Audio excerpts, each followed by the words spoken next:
I'm Bai Yi, and my story began in the quiet village of Banruo, outside my family home. I remember the terrible scream that broke the peaceful silence. A young girl was being tortured. It wasn't just any girl. It was me, bound and helpless as a woman slashed at my legs and arms, cutting off my mystic power. The pain was indescribable, and despair darkened my once bright eyes. My so-called fiance, Ching stood by, watching everything unfold. He told me to show the power of the scripture of Bai, claiming he'd accept me again if I did. His words were empty, and I felt nothing but bitterness. When I refused, he ordered a mob of filthy men to surround me. Their intentions were clear, and the fear was suffocating. I screamed at him, but he didn't care, convinced I'd been lying for years. Desperation took over, and I bit my tongue to end it all. I died, but moments later, I opened my eyes. The men wanted to defile my corpse, but I lunged at them with newfound strength, tearing out their throats. The stench of blood filled the air as the terrified crowd fled. I was weak, though, and collapsed into the puddle of blood around me. Memories I didn't recognize flooded my mind, and I realized I had changed.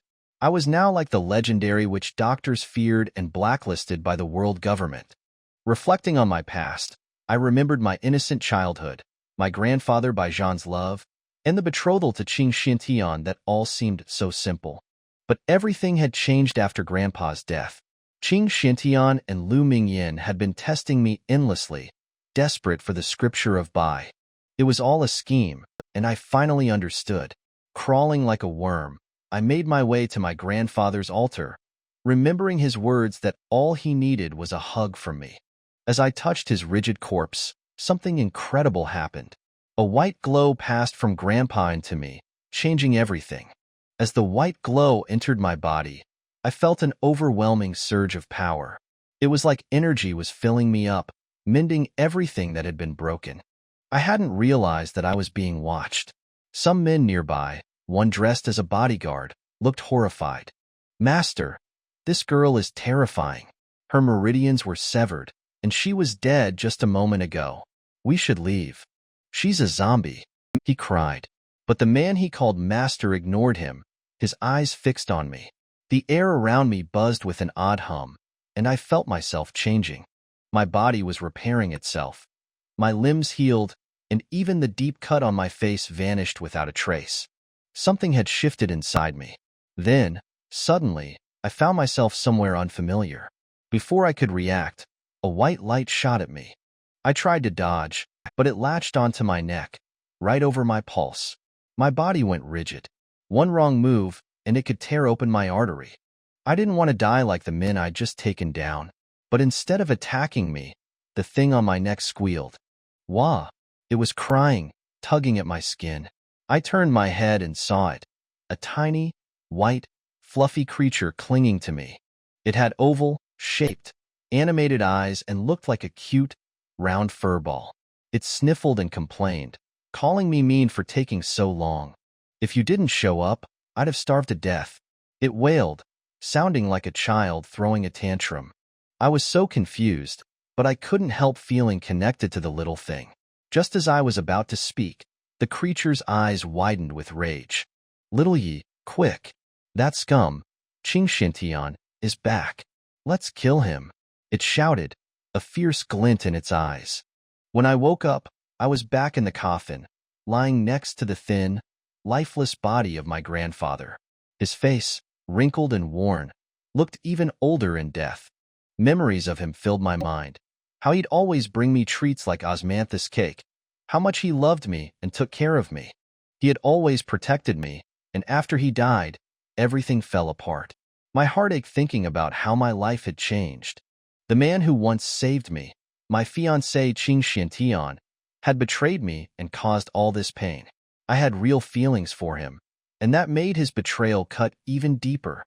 Anger and hatred built inside me, mixing with the emotions of the strange white creature that had fused with me. Memories of the beggars who tormented me turned into visions of Ching Shuantian's face, and my disgust grew. But I promised myself he would pay. I clutched my chest, vowing that he'd die by my hands one day, and the burning rage inside me calmed a little. I heard Ching Xuantian's voice in the morning hall, calling for me in that sweet, deceptive tone he always used. He seemed curious, maybe even excited, thinking my zombie resurrection was some kind of awakening of my bloodline. He sounded like he was trying to coax me, but I knew better now. A taunting laugh escaped my lips as I pushed open the coffin lid and crawled out, covered in blood, soaked clothes. My gaze, dark and empty, locked onto him and the woman next to him, Lu Mingyan.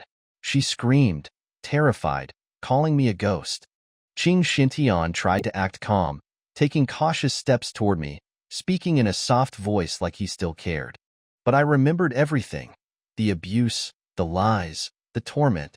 His fake kindness couldn't fool me anymore. Lu Mingyan yelled for him to stay back, but it was too late. I moved like lightning, launching myself at him, a predator ready to take down its prey. Everything happened so fast. Lu Mingyan's shock was almost funny. She couldn't believe I was moving like nothing had happened, even after she'd made sure to disable me. But I was up, stronger than ever, and that scared them. Ching Xintian barely managed to dodge my first attack with his mystic energy, but I quickly switched directions. This time, I got him. My fingers tore at his neck, and blood dripped down his shirt. But exhaustion hit me hard, and I dropped to my knees, cursing myself for not finishing him off. I wanted to kill this captive, to rid the world of his presence, but my strength wasn't enough. Ching Xintian turned to me, looking more excited than scared. He thought my power was proof that my family bloodline had finally awakened. His eyes sparkled as he tried to justify everything he'd done, saying he was only trying to help me awaken my power. He really believed his words could win me back, as if I'd forgotten everything he'd put me through. I spat at him to get lost, my anger burning hotter than ever. But he wasn't alone. Soldiers, his private army, were surrounding my house. This scumbag was the governor's son, always protected wherever he went. Lu Mingyan, still bitter and jealous, tried to speak up, acting as if I should be grateful that Ching Xintian wanted to take me back. Her arrogance made me furious.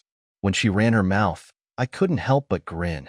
If Ching Xintian really wanted me, I told him, he should disable her and bring those filthy beggars back to do to her what they had intended for me.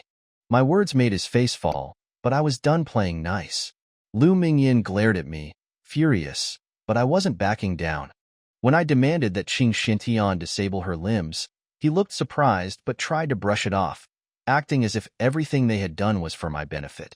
He even signaled Lu Mingyan to play along, and she forced a smile, pretending to be kind. She claimed she'd always treated me well, but I remembered the truth. She used to act like a sister to me, giving me gifts and spending time together. But I knew better now. It was all a lie. They still thought I was the naive girl they could manipulate. Ching Xintian tried to smooth things over, saying he'd arrange a grand funeral for my grandfather and urged me to rest. He even reached for my hand, but I dodged him, mocking him for his attachment to Lu Mingyan. I made it clear. If he planned to take me by force, he'd be left with a corpse.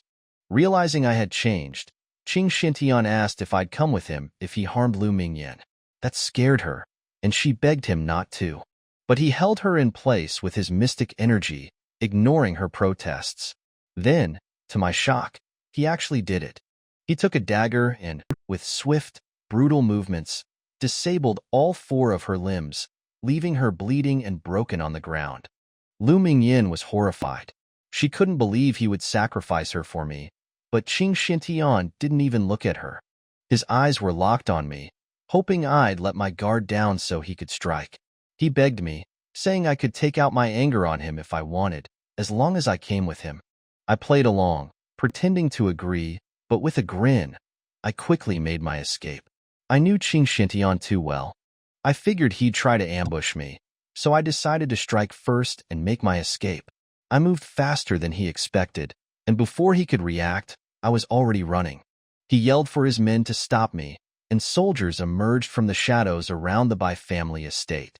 2 of them tried to block me, but I lunged at them with deadly precision. My fierce intent made them stumble back, giving me the opening I needed. I shot forward like an arrow, heading straight for the forested hills. Ching Xiantian and his men chased after me, but I was quicker, slipping through the trees like a wild animal. They were too slow, and soon I disappeared into the dense forest. I could hear Ching Xuantian's rage echoing behind me, ordering his soldiers to find me no matter what. I knew I couldn't run forever. My body was too weak. I climbed up a large tree to hide, stripping off my blood-soaked clothes and rolling on the forest floor to mask my scent. I climbed higher, hoping the leaves would cover me. One of Ching Xuantian's bodyguards saw my actions and was dumbfounded. He thought my behavior was shameless, but I was doing whatever I could to escape. The bodyguard turned to his master, worried that my antics would anger him. But when he saw his master's smile, a smile that signaled danger, he panicked. Everyone knew that smile meant disaster. The bodyguard immediately offered to kill everyone, fearing the worst. Suddenly, I noticed a man standing on the same branch I was hiding on. He wore a black silk robe and had an aura that sent chills down my spine. He was dangerously beautiful, like a poisonous flower, and his cold, piercing eyes seemed to look right through me. My heart raced as his devilish gaze locked onto mine, and I felt a deep sense of dread. Thud. The sound of trees being chopped down echoed all around me as Ching Xuantian's men closed in on my hiding spot.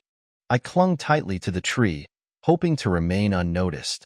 But my attention wasn't on them. It was on the man in black who had appeared out of nowhere. Despite the chaos around us, he seemed completely unbothered, which made me uneasy.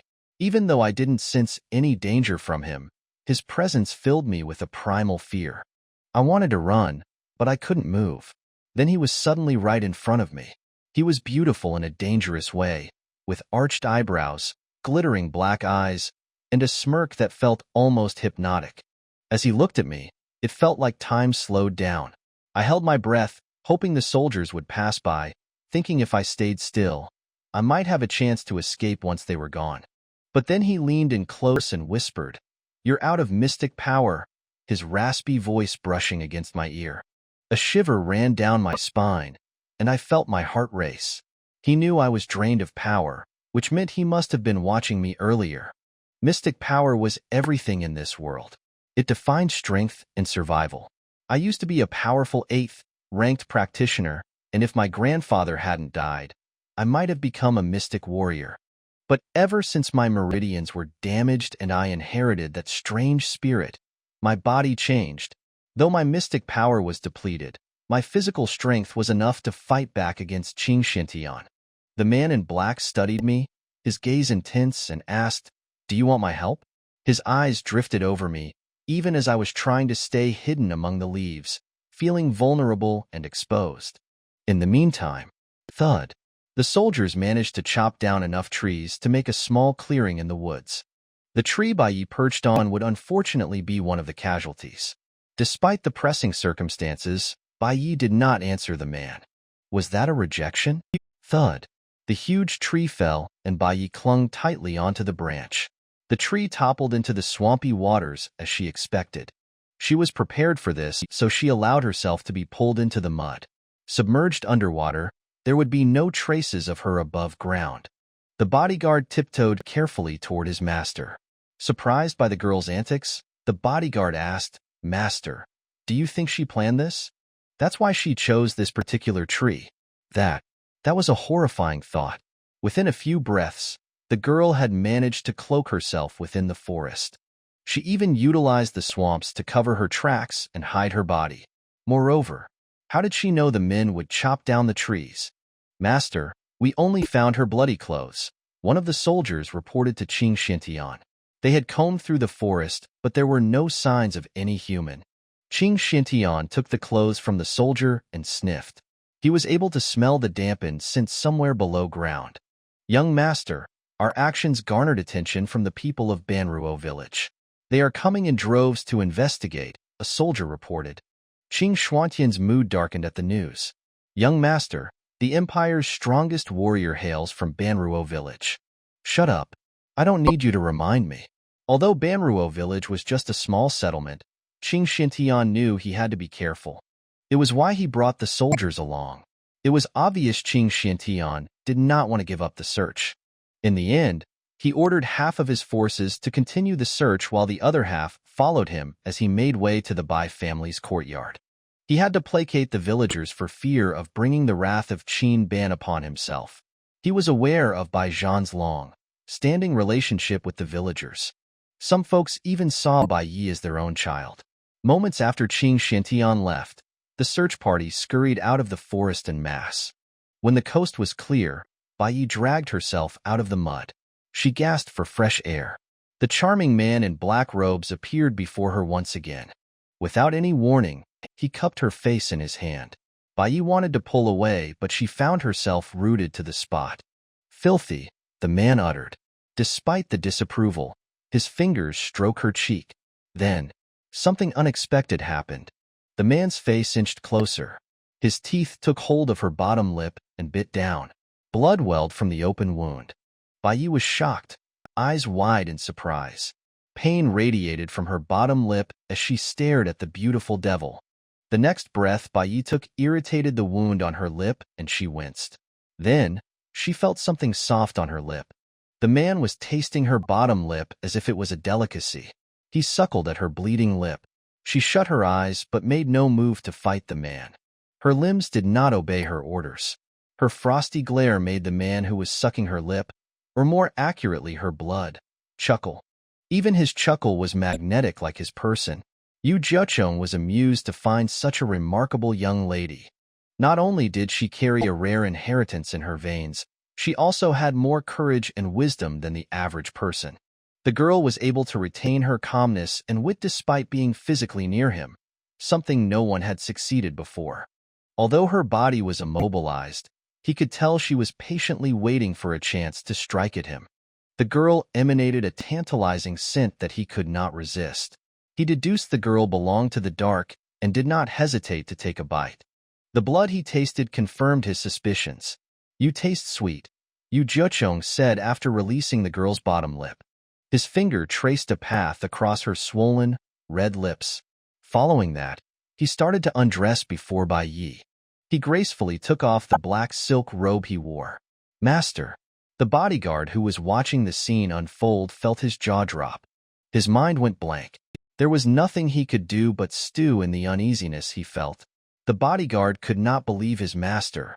Tianxian Empire's most dangerous man was seducing a young girl in the hills of a backwater village. Sure, the bodyguard admitted the girl was quite a beauty, but at this moment, she was covered in mud and smelled like a rotting corpse. "Master. Oh, master. When did your preference change? Are you so hungry that you're willing to forsake your dignity?" No, this is not right," the bodyguard thought.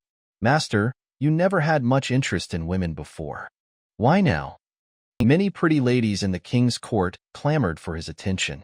Yu Jiucheng ignored them all, and yet he was flirting with this nobody in the woods. Ignoring the bodyguard's grumblings, Yu Jiucheng did as he pleased. After he disrobed, he bent over and inched closer to Bai Yi. The bodyguard quickly shifted his gaze in respect, though he was disappointed in his master's taste. Who knew the man had such exotic preferences? The bodyguard felt nauseous. As long as his master was happy. Bai Yi's thoughts of the man who stood before her were not too far off from the bodyguard's. She was aware of the unappealing stench that followed her after her tussle in the mud. There was no way she came across as anything but filthy. Moreover, Bai Yi had the undeveloped physique of a 15-year-old. She had no curves, so to speak. She wondered if the beautiful stranger who stood before her had some pedophilic tendencies. Bai Yi had no means of fighting back, so she tried her best to control her emotions. With leering eyes, she sized up the shirtless man. He had a broad chest that tapered into a narrow waist. His legs were slender but muscular. All in all, Bai Yi could not say she was disappointed. After the first once over, she felt a tug at her waist and she fell forward. Another scent was mixed with the rotting smell of mud. Bai Yi let out a relieved sigh when she realized the beautiful stranger had put his robe over her body. She was glad he was not a bad man she thought he would be. The man noted the change in Bai Yi's breathing and asked with a smirk, "Are you disappointed?" Bai Yi raised her head. The sudden realization hit her. She could move. Without hesitation, She tried to push the man away, but it was akin to having pushed a brick wall. Her strength was insignificant to Yu Jiechong's. He laughed at the fuss the girl made and proceeded to tie the sash of the robe around her waist. Yu Jiechong gently tamed the unkempt locks of hair and wiped away the mud around her ears and neck. Throughout the whole process, Bai felt like she was a doll.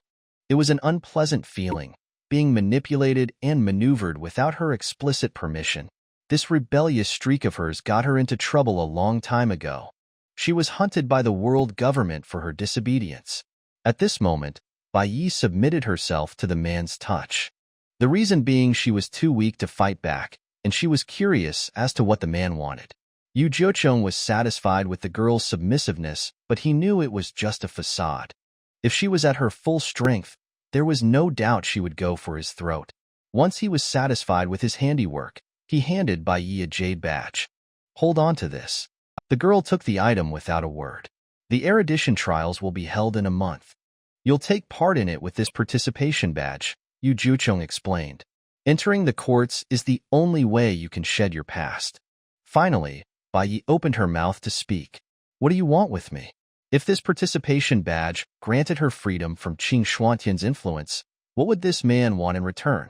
He would definitely want something significant in exchange. Yu Jiechong laughed. He stroked her mud-caked head with care and said, I'll let you know when you're in Imperial City. Bai stared at the man, more specifically, his sensual lips. She pocketed the badge and turned to leave. I'll be waiting for you, Yu Jiechong said with a bright smile. He was confident Bai would turn up for the erudition trials. Bai did not respond. Although her pace was steady, her heart was racing. She knew the man had the ability to stop her from leaving. Yu Jiechong did not follow her. Bai managed to walk all the way to the edge of the forest before she turned around. The dangerous and enigmatic man was no longer there. He was gone. The tension in her body left her, and she exhaled heavily.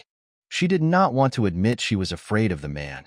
Little did she know, Yu Jiechong was still around the area.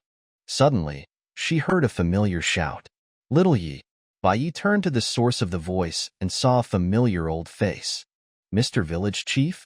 Little Yi. It's really you. Come quick. The village chief of Banruo village, Ji Fu, called out. The girl who was covered in mud was indeed Bai Yi. Before Bai Yi said anything, Ji Fu quickly took her hand and guided her to the village square. She could feel the coarseness of his palm on hers. As they walked, Ji Fu explained, the village knows about your grandfather's passing and that captive, Ching Xuantian's attempt to kidnap you. You shouldn't be alone. You can stay at my place for now. Bai Yi was not used to receiving kindness from others. The complicated nature of her troubles made her wary of accepting the village chief's offer. Mr. Village Chief. Before she could voice her concern, Ji Fu interrupted her. Little Yi, don't worry. Everything will be all right. We'll take care of your grandfather. They rounded a corner, and Ji Fu tugged her into an alley. The sudden change in direction jarred her, and she fell into the soft embrace of a stranger. Little Yi, a familiar voice crooned. The voice belonged to a middle-aged woman. Let's not spend too much time here.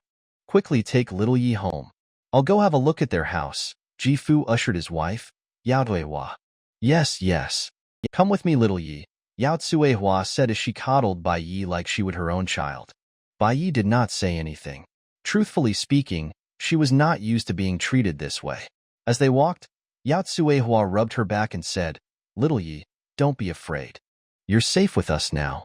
Bai Yi did not have the heart to turn down their offer. Resting in the village chief's house sounded like a good idea when she had so many things to figure out. In her memory, the people of Banruo village always treated the Bai family well, and the village chief's family was especially friendly. The first thing Bai Yi did upon arriving at Ji Fu's house was to take a bath. Then, she laid down on the heated platform. Yao Tsuehua sent in some food and left the tired girl to her own devices. Bai Yi nibbled on a bun, then spoke into the empty room. Come on out. Or am I supposed to go to where you're at? Pop. A furry, round ball emerged from Bai Yi's neck. The furry creature stared hungrily at the buns on the table. Little Yi, I want a bite too. Bai Yi was speechless. Little Yi, the ball of fur begged pitifully. Despite its pleas, it did not try to grab the buns. A moment passed before realization hit her. You can't leave my body? That is correct. I will die if I leave you, the furry thing said poutily. The creature gave Bai Yi a forlorn look. Bai Yi pursed her lips and mused. Then, she grabbed a bun for the creature. Little Yi is the best. The creature took the bun and traveled up Bai Yi's head. There it sat, munching on the offered food. Bai Yi suspected she would have to wash her hair again after this, but she let the creature be. Minutes passed in silence before she asked a question. Tell me, how did my grandfather die? Was it the Ching family? No, the furry, white creature said firmly. Bai Yi tugged the creature from her head. Who then? The creature chewed on the remnants of the bun and licked the sides of its mouth before replying, I don't know. The old man sealed me in before it happened. Bai Yi squinted her eyes at the white creature. Her gaze made the creature uncomfortable, and its claws scratched softly against her palm. I really don't know. The old man didn't allow me to see. Then how do you know it's not the Ching family? Bai Yi asked suspiciously. Realizing it fell into Bai Yi's trap, the little creature puffed its body up. Oh, little Yi, you're mean. You're trying to trick me, the creature said with a pout, hoping to distract Bai Yi with its cuteness. It did not work. So the Ching family who retrieved Grandpa's body was responsible for his death. Bai Yi did not intend in letting the creature off so easily. No, it's really not. The furry creature denied. Its prepubescent voice went a pitch higher, and its tone sounded like it was about to cry. Bai Yi sighed, then reached up to pet the creature. I promise I won't rush off to seek revenge. I can control my temper. She was not sure what the creature was, but if it came from Bai Zhan's body, it must know something about his death. She believed the creature was not saying anything because it was worried she would let her emotions get the better of her. No, it's not the Ching family. And stop asking me. I won't tell you now, the creature mumbled as Bai Yi squished its round body. It curled up in the girl's palm. No? Bai Yi frowned. Her hypothesis was that her grandfather's death resulted from an altercation with the Ching family. Was she wrong? The previous Bai Yi had no clue as to how Bai Zhan died. When Bai Yi crawled out of the old man's coffin, she knew her grandfather was attacked from all sides. Although he did not exhibit any obvious external injuries, she sensed he had multiple fractures and ruptured vessels in his body. Internal injuries such as these could be associated with the use of ultrasonic weapons. However, ultrasonic weapons did not exist in this world. Bai Yi could imagine a group of strong individuals launching an ambush attack on her grandfather. The only people who were capable of such an attack was the Ching family. Perhaps the mysterious man she met in the forest would be able to stand against Bai Zhan too. At that thought, Bai Yi grabbed the little creature to hold it in place. Was it the man from today? It's not him, but that man is bad news. Little Yi, we should run away the next time he shows up. He will devour you. The creature lectured in its high, pitched voice, hoping to scar Bai Yi. It was not him. Bai Yi sighed in relief. She had a feeling the mysterious man was stronger than the Ching family. There were nuances in his speech that hinted he was related to royalty. She realized her fear of the mysterious man stemmed from the little creature inside her. Why are you so afraid of him? I'm not scared of him. I just hate him, the white creature grumbled. Little Yi, that man is a practitioner of the Nine Suns while you are of the shadows and infinite origins. He tasted your blood today. Our blood. You must believe me. He will devour us. The creature continued its elaboration in earnest. It moved to Bai Yi's jawline and growled to emphasize the devourment. Bai Yi chuckled at the creature's the top explanation and decided to move the conversation along. All right, tell me more about the scripture of Bai then. Oh, close your eyes. I'll show you the incantation, the creature said before climbing up onto Bai Yi's head. Bai Yi let her eyes fall shut. A moment later, she felt a gentle wave that pushed against her mind. A string of unrecognizable characters swirled in her head. Despite not understanding it, the gibberish seared into her mind. The memory implant took her by surprise. The scripture of Bai was not what she imagined. She did not expect to have the furry creature as a companion either. According to the first chapter of the scripture of Bai, sensations, the first skill Bai Yi would gain from having accomplished her training would be enhanced sensation. Bai Yi cried out excitedly. The skill would allow her to communicate with inanimate objects in the world. It was a very useful skill to have. For example, she could spiritually communicate with a bench and look into any recent happenings that involve the object. If the bench was involved in a murder, she would have the chance to see the murderer. That was not all. The most important aspect of this skill was, elixirs are highly coveted in our world, and with this skill, I'd be able to speak to the plants in the wild and hunt down the rare ingredients. Bai Yi said enthusiastically. She recalled how her grandfather once sold a handful of rare pickings from the mountains for a good amount of money. Moreover, combined with my apothecary skills, I will be able to make some useful potions, poisonous ones, life-saving ones. A smile stretched across her face as she thought of the prospects. The world always seemed strange and unfamiliar to Bai Yi. She often felt like a weakling, but not anymore. Once she completed the first chapter of training from the scripture of Bai, she would be someone of worth. Even if she encountered the mysterious man, she would have the confidence to take him down. She just had to find a strong poison. Ching Xintian would be child's play even if he had 100 soldiers by his side. Great. Bai Ye's eyes crinkled in unfettered happiness. Her irises flashed a hint of green. The afternoon passed by as Bai Yi delved into the scripture of Bai. A growling sound was heard as her stomach made its emptiness known. She calmed her mind and dispelled the green aura that surrounded her body. The white, fluffy creature who was silent throughout her training then said, "You're amazing. You caught on so quick." The creature's voice sounded significantly weaker than it did before.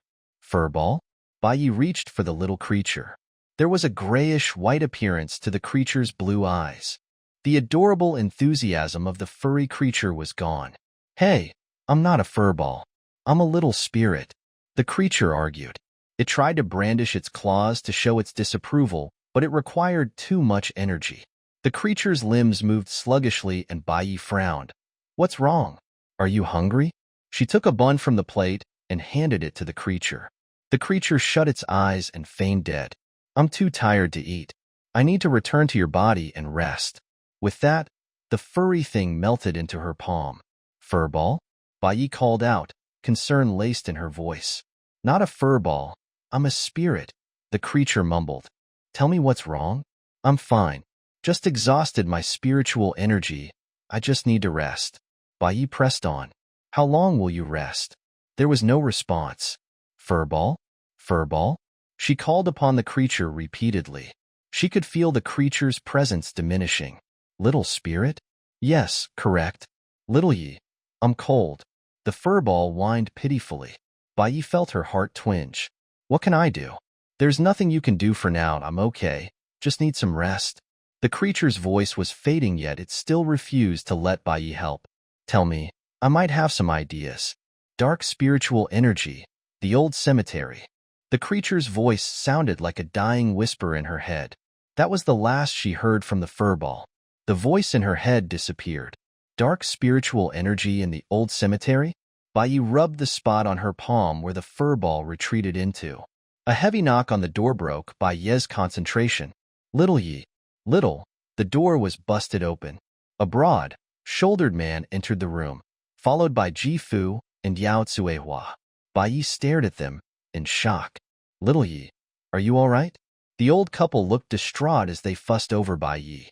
They breathed a sigh of relief when they found nothing amiss. "I'm all right. I must have been too tired and passed out." Bai Yi figured they must have been knocking on the door for some time, and her non-response made them worried. The man who knocked down the door was Ji Fu's eldest son, Jida. He was a man of immense strength, so he took great care to control it when he ruffled her hair, worried he might accidentally hurt the young girl. Good. Let's have dinner now," Ji Fu said. Bai Yi nodded and asked, "Mr. Village Chief, do you know where I can find dark spiritual energy?" "Dark spiritual energy?" Ji Fu's footsteps halted, and a knowing look crossed his face as he stared at the young girl. Bai Yi was busy lacing her shoes, hence the change in Ji Fu's expression went unnoticed. When Bai Yi looked up, Ji Fu schooled his expression. "Yes, I wish to train there." There was a moment of hesitation when he asked, "About Ching Xintian, you?" "Ah, it's dinner time. Let's not talk about this." "Come on, little Yi. Ignore that man. Yao Tsuehua interrupted from the side. The reaction from the old couple was understandable. After all, the whole village knew about her crush on Ching Shintian. They were simply worried she would crawl back to him despite the maltreatment he subjected her to. Bai Yi felt the need to clarify her stance on the issue. I'm done with him. We are two separate entities now. She truly was done with that piece of human trash. The old couple were surprised to hear her say that. Jida only smiled at Bai Yi. Little Yi, I don't like Ching Shintian anymore. Bai Yi reaffirmed her stance. Okay. Jifu nodded and clasped his hands. If you decide so, Grandpa Ji will support you. Grandpa Qin and the whole village will back you up. Okay. Bai Yi nodded. She was not sure of what she could do with their support, but she appreciated the kindness shown to her by Jifu and his family. After dinner, Jifu brought Bai Yi to the central room. Jifu broke the silence. Little Yi, you asked about somewhere with dark spiritual energy. That's not an easy place to reach. It was not unexpected. She did some thinking during dinner time and surmised that Bai Zhan must have trained in these spots when he was away. She nodded. I know, but I would like to try. If you have any tips? You don't have to go to those places to train. I know you're part of the dark, but you can rank up even with your usual training, Jifu advised. He consoled Bai Yi. Grandpa Ji knows you've had it rough these past 2 days, but it's over now. We have a plan to send you to Imperial City. You will live under the protection of the Qin family. No one would dare to antagonize you there, you can rest assured. The villagers had prepared an escape plan for Bai Yi so she could be rid of Qing Shuantian's influences. Master Qin was rumored to be the strongest warrior in the empire. He was favored by the emperor and wielded substantial power over the empire's military forces. Being by Master Qin's side would free her from Qing Shuantian's harassment. However, Bai Yi wanted to stand on her own 2 feet. I would still like to attempt. Little Yi. Jifu sounded exasperated. The young girl stood her ground. I know you all have my best interest in mind, and I know I will be treated well in the Qin family, but I want to try this. Jifu stared Bai Yi down. He realized she was no longer the lively young girl he once knew. Standing before him was a girl who was forced to grow up after her grandfather's demise. He would be happy for Bai Yi if she matured organically. They had arrived too late, and the child had experienced too much suffering to retain her innocence. Although it pained him to let her go, he gave her the information she sought. Okay, if you must, you should head for Qingyun and participate in the erudition trials. Jifu's suggestion came as a surprise to Bai Yi. The beautiful devil she met in the forest appeared in her mind. The man must have known she would end up participating in the trials. This way, there'll be less danger, and you'll have a chance to interact with the dark spiritual energy. There is one problem. You're not of age to enter the erudition trials, Jifu commented. According to the rules, the participant had to be 16 to 25 years old. Bai Yi was 1 year shy of the qualification. Bai Yi shook her head to get rid of the silhouette of the man in her mind. With a calm expression on her face, she asked, how do we go about that? She was not too worried as she had the jade participation badge. Jifu did not know Bai Yi had a participation badge. He exhaled deeply then said, I'll take you to the examination board. In exchange for a favor, they should be willing to overlook a small detail like this. Really? Bai Yi was interested in any alternative option. She did not want to rely on the man's gift, especially after the little furball's advice. Jifu calculated the days and said, don't you worry. Go to bed. We'll set out first light tomorrow. If I remember right, the trials begin in half a month. The registration will close 3 days before the start of the trials, so we have another 12 days to prepare. Bai Yi frowned at the news. She would have preferred to leave the village after her grandfather's burial. Your grandpa would not mind. Grandpa Qin will ensure the procession goes smoothly, Jifu reassured Bai Yi. He knew she was a filial child. Bai Yi nodded and bid Jifu good night. As soon as Bai Yi left, Yao Tsuehua entered the room. You're letting her go? She's still a young girl, and after the tragedy, Jifu shook his head and cut in. No, she's no longer a little girl. Yao Tsuehua was confused at first, then a realization dawned on her. You mean? Yes, I believe she's our little master now. It seems she has inherited the Bai family's spirit and become its next host, Jifu said. The middle-aged woman was skeptical. The The spirit accepted her? The man nodded. Why else would she ask for dark spiritual energy? The spirit must have started the energy transfer. From today onwards, Bai Yi is our new liege. Yao Tsuehua remained unconvinced. I remember it took her grandfather 3 years to tame the spirit. Are you sure she has the spirit under control? Unknown to them, the spirit was the one who approached Bai Yi. There had been no doubt it would accept her as its host, and the whole process was painless for the girl. The spirit was reliant on Bai Yi. If the elderly couple knew, they would be shocked. Send word to Qin Ban, the next spirit host is born. She must be protected at all costs. Also, we will launch an investigation into Bai Zhan's death, Ji Fu announced. There was an intensity in his voice and aura that hinted at something more underneath his farmer appearance. Bai Yi retired to her room, oblivious to the new title that was bestowed upon her and its significance. She glanced out of the window in the direction of her house, reminiscing. After a moment, she took a seat and began her training. I have to quickly master sensations. Bai Yi knew power was the only way to be in control of her life. With that in mind, Bai Yi spent the whole night meditating. Sunlight speared through the village streets. Sitting cross-legged on the heated platform was Bai Yi. Her body was encapsulated in an energy field that hummed softly. Tendrils of green energy seeped out from her body. The energy had a rich, earthy scent. Suddenly, a pain shot through Bai Yi's body. Her concentration broke like a tightly wound lute string. She cried out in pain. At this moment, Bai Yi felt her body spasm in response to the pain. Her nerve endings felt like they were on fire. She had been meditating and chanting the incantation taught by the spirit when the pain struck her. She wondered if she had been overzealous in her attempts. She was unfamiliar with her family's practice, and recklessness could lead to irreversible disabilities. That would be bad. Minutes passed before she regained her senses. The pain faded away, and there was a sense of joy in her heart. She knew she had not overstepped any boundaries. She felt strings snapping within, and she was sure it meant the gates of heavenly spirits in her body were opened. The vibrating sensation only faded after an hour. Bai Yi exhaled deeply. When she breathed in, the sour odor of her body assaulted her nose. It reminded her of the smell of the swamp from yesterday. It was revolting. She made a beeline for the wash area. Although she was not the most hygienic person, the rotten smell was too strong to ignore. She had to get rid of the smell. After 4 rounds of washing, she was finally free from the odor. Little Yi, are you done? We'll have breakfast before we leave, Ji Fu hollered. A few seconds later, Bai Yi came to the table, dried and dressed. Ji Fu studied the girl, an eyebrow raised. What's the matter? Bai Yi was mildly worried she was not thorough with her washings. The old man said nothing and gestured for Bai Yi to eat. The girl's spiritual energy had grown significantly from yesterday. He was proud of her progress. The rate at which the girl was gaining spiritual energy was abnormally fast.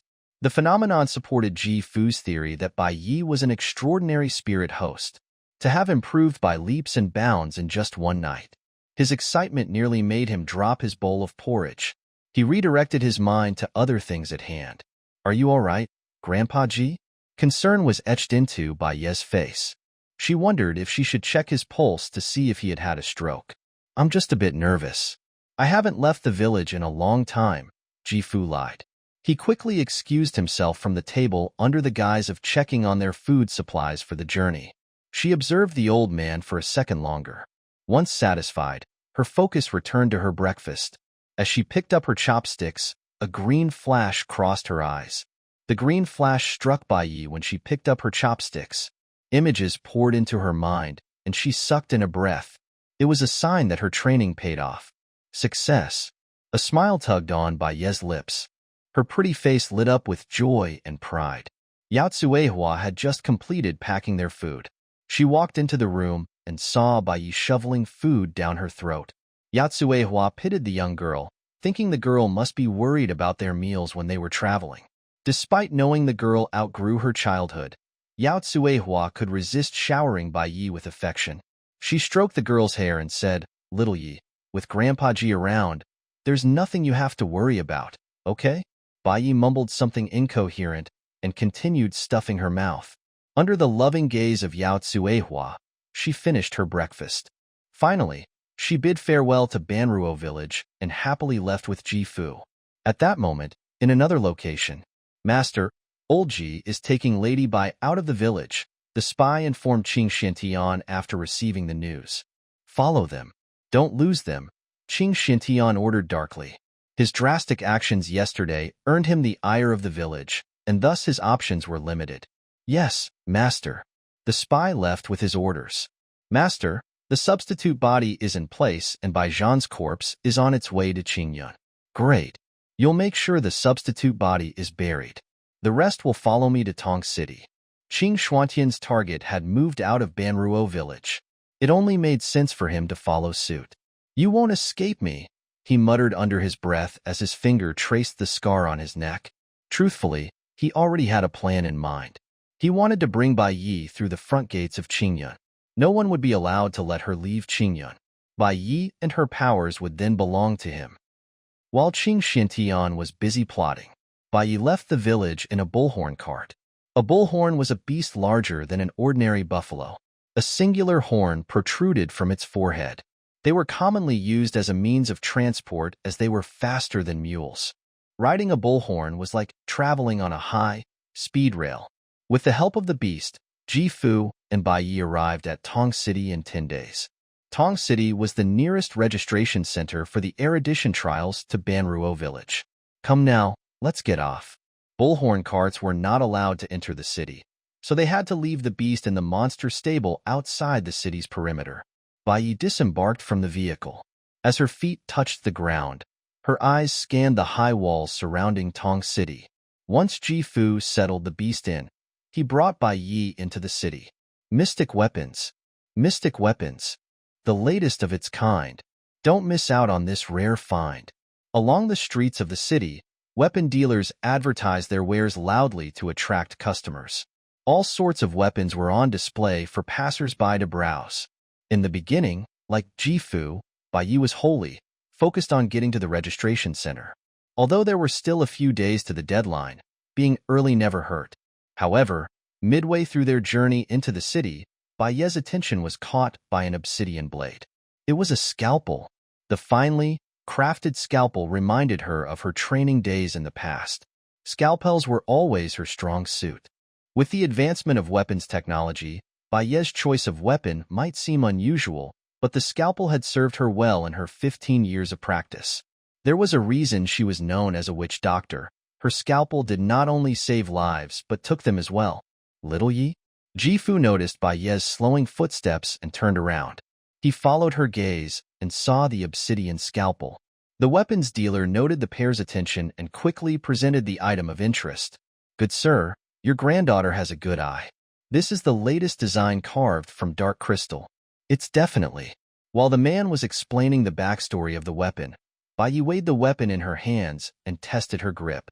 As expected from a man of his age, Ji Fu began the process of haggling.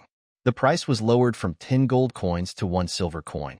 Yet the old man was still asking for a better deal. Oh, this? Come on, I can't be making a loss. 1 silver coin. Take it or leave it. The weapons dealer groaned. I'll give you 1 gold coin for both the scalpel and that sword. Ji Fu pulled out a shiny gold coin and showed it to the weapons dealer. Without waiting for the man's response, Ji Fu grabbed the silver sword on the table and replaced it with a gold coin. No, sir, that's not possible. That sword is a mystic weapon. It's worth 10 gold coins at least. I'll throw in the scalpel for free, the weapons dealer argued. Ji Fu did not give up. 3 gold coins. 8. Nothing less. 5. No. 8 or nothing. Give me back the sword. The weapons dealer cried out. He had never met such an unrelenting customer. As the two men were arguing heatedly about the price, a young girl in a red dress walked up to the stall. In a supercilious tone, she said, "Boss, I'll take the scalpel for 10 gold coins." The girl looked to be around 14 or 15 years old. She walked toward the stall with an air of authority, surrounded by a posse of underlings. The weapons dealer's attention was immediately stolen by the new customer. Oh, Lady Yun, are you saying you'll be paying 10 gold coins for the handcrafted scalpel? His shift in focus was understandable. The girl before them was Yun Mingming, the third miss of the Yun family who governed Tong City. She stood above everyone else in the social ladder within the city. Yes. Wrap it up nicely. I want it as a gift for someone, Yun Mingming said to the weapons dealer. She angled her head to her handmaid, silently instructing her to retrieve the money. The weapons dealer smiled handsomely. Of course. Just give me a moment. Bai Yi and Ji Fu's presence at the weapons stall was completely disregarded. The weapons dealer reached out to Bai Yi. Little girl, please return the blade. It's not yours. A frown appeared on Ji Fu's face, but before he could speak, Bai Yi stepped forward and said in a calm tone, This scalpel is mine. She hid the blade in her sleeves. She wanted the scalpel. Nonsense. Did you not hear what the young miss said? She's paying 10 gold coins for it, said the handmaid, Little Wan. Bai Ye's insolence was an opportunity for her to prove her loyalty to her lady. She would have put this country bumpkin in her place. Bai Yi ignored the handmaid's outburst. She grabbed the gold coin and returned it to Ji Fu. Grandpa Ji, didn't we say we'll pay 1 silver coin for the scalpel? We don't need the sword. Little Yi? The sword Ji Fu-eyed was meant for Bai Yi as well. He did not expect to run into trouble while browsing for weapons in the marketplace. He glanced at Bai Yi. A moment later, he decided it was better to follow her lead and retrieved a silver coin. The sword was returned to its original position on the table. This, old man, didn't you hear? I don't want your silver. Please tell your granddaughter to return the scalpel. Our lady here has paid 10 gold coins for it. You don't want to offend her, the weapons dealer whispered into Ji Fu's ears. He was offering them sound advice. Bai Yi ignored the man's advice and said, Grandpa Ji, leave the coin and let's go. She took the silver coin from Ji Fu's hands and dropped it onto the table. The pair turned to leave. Bai Yi did not spare Yun Mingming a glance. With her patience wearing thin, Yun Mingming shouted, Stay where you are. The guards that accompanied the girl marched forward and surrounded Bai Yi and Ji Fu. TSK, TSK. Do you peasants know who you're talking to? You're stepping on the wrong toes. Lady Yun here is the Little Witch of Tong City. Lady Yun's a prodigy. She's a 7th, ranked practitioner at the age of 15. She'll definitely be a mystic warrior by the time she enters the erudition trials in 5 years. She's Ching Yun's prodigy. The commotion at the weapons stall attracted the attention of nearby vendors and passers-by. Living up to her nickname, the Little Witch, Yun Mingming, gave her orders. Arrest these ill-mannered peasants. The weapons dealer tried to persuade Ji Fu. Come on, just leave the scalpel behind and apologize to the lady. You don't want to end up in Tong City's jail cell. As the crowd gathered around them, a smirk appeared on Bai Ye's lips. Her training with the scripture of Bai rewarded her with enhanced sensation and other skills which she was not able to practice due to their constant traveling. She was very keen to try out her new offensive abilities. Step aside. Despite her eagerness to use her newfound skills, Bai Yi did not want to appear savage. If they heeded her request, she would not raise a hand against them. Unhappy that her dramatic outburst was ignored, the handmaid shouted at the guards, Why are you just standing there? The lady said to arrest them. The 4 burly men moved. Among them, there were 2 9th rank practitioners, 1 7th ranker and another 8th ranker. A group with this composition would be regarded as a strong team, especially when all 4 members moved at once. Their opponents were a young girl who appeared malnourished and an unfortunate old man. The onlookers gave the pair condoling looks. There was no doubt they would be captured by the guards. Their toast. Just as Ji Fu contemplated which 2 men he should take on, something unbelievable happened. In a flurry of motion, Bai Yi had the 4 strong men in a bind. Ji Fu could not believe his eyes. The girl was beside him just moments ago. Like a flash of lightning. Splatters. Red splatters. Blood gushed from the knees and ankles of the 4 men, followed by a series of thuds. The 4 tough-looking men fell to the ground and knelt before Ji Fu. There were no exceptions. Even the 2 9th ranked practitioners fell to their knees. The crowd was silent. What an unexpected turn of events. Most of the spectators did not comprehend what just happened. All they saw was the end result. 4 tough men crumpled on the ground. Wow, what just happened? Did someone make a move? It must be the old man. Is he a mystic warrior? Whoa. All eyes fell onto Ji Fu, who looked equally confused. The onlookers might not have seen what truly happened, but Ji Fu had a clearer view. Ji Fu witnessed Bai Yi rush forward with her new obsidian scalpel in hand. In a split second, her blade sliced through the flesh of the four men and severed their ligaments. My legs. My legs. When the men realized what happened, it was too little too late. The cuts were accurate, aimed to disable the meridians. No. My legs. I can't move them. No. No. The grimness of the situation hit them as they made efforts to move their legs. Meridians were essential to every practitioner, especially those that ran along the limbs. While one could heal a physical injury and regain normal movement, a severed meridian would hinder training and meditation, making cultivation impossible. An old, scraggly man stepped forward from the crowd and pointed his palm at Bai Yi. There was no hesitation in his accusation. What a cruel girl. You should be punished. His words were accompanied by something else. A large serpent materialized from the center of his palm. The snake spirit sped toward Bai Yi with its jaws wide open. Mystic warrior, shouted someone in the crowd. Only a mystic warrior could materialize their mystic energy into an attack. Ji Fu managed to react to the incoming attack. Captive, how dare you? Bathed in a golden light, Ji Fu punched in the direction of the snake spirit. A lion's outline roared toward the shadowy serpent. Another mystic warrior. It's the old man from the countryside. The crowd was exhilarated. However, the serpent picked up speed mid-air and charged ferociously toward Bai Yi. No, Ji Fu's eyes widened. He was ready to reveal his hidden power in order to protect Bai Yi. Before he could unleash the energy within his body, he saw young Bai Yi in the air. At the same moment, the snake spirit brushed past her dangling feet. Bai Yi did not sustain any injuries.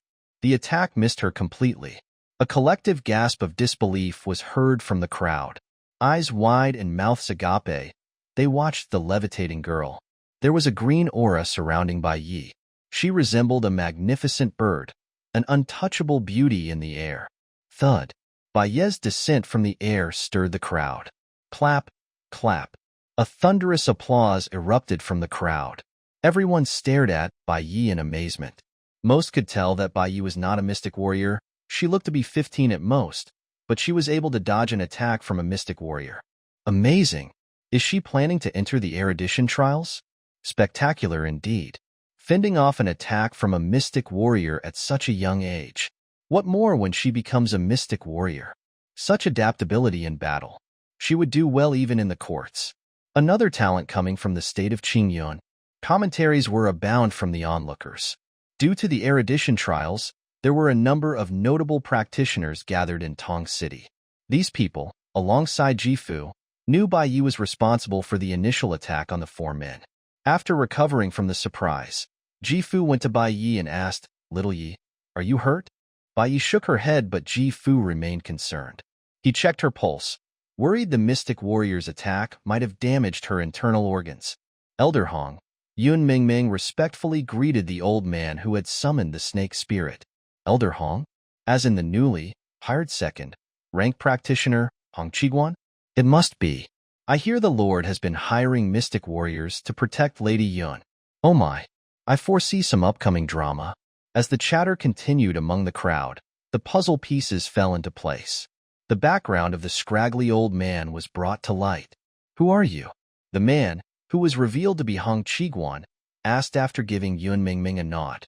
He did not look happy. Hong Qiguan was being paid good money to protect Yun Mingming. The street encounter was his first fight under the new employment, and the end result was disappointing, to say the least. A second-ranked mystic warrior outmaneuvered by a mere practitioner. It was humiliating.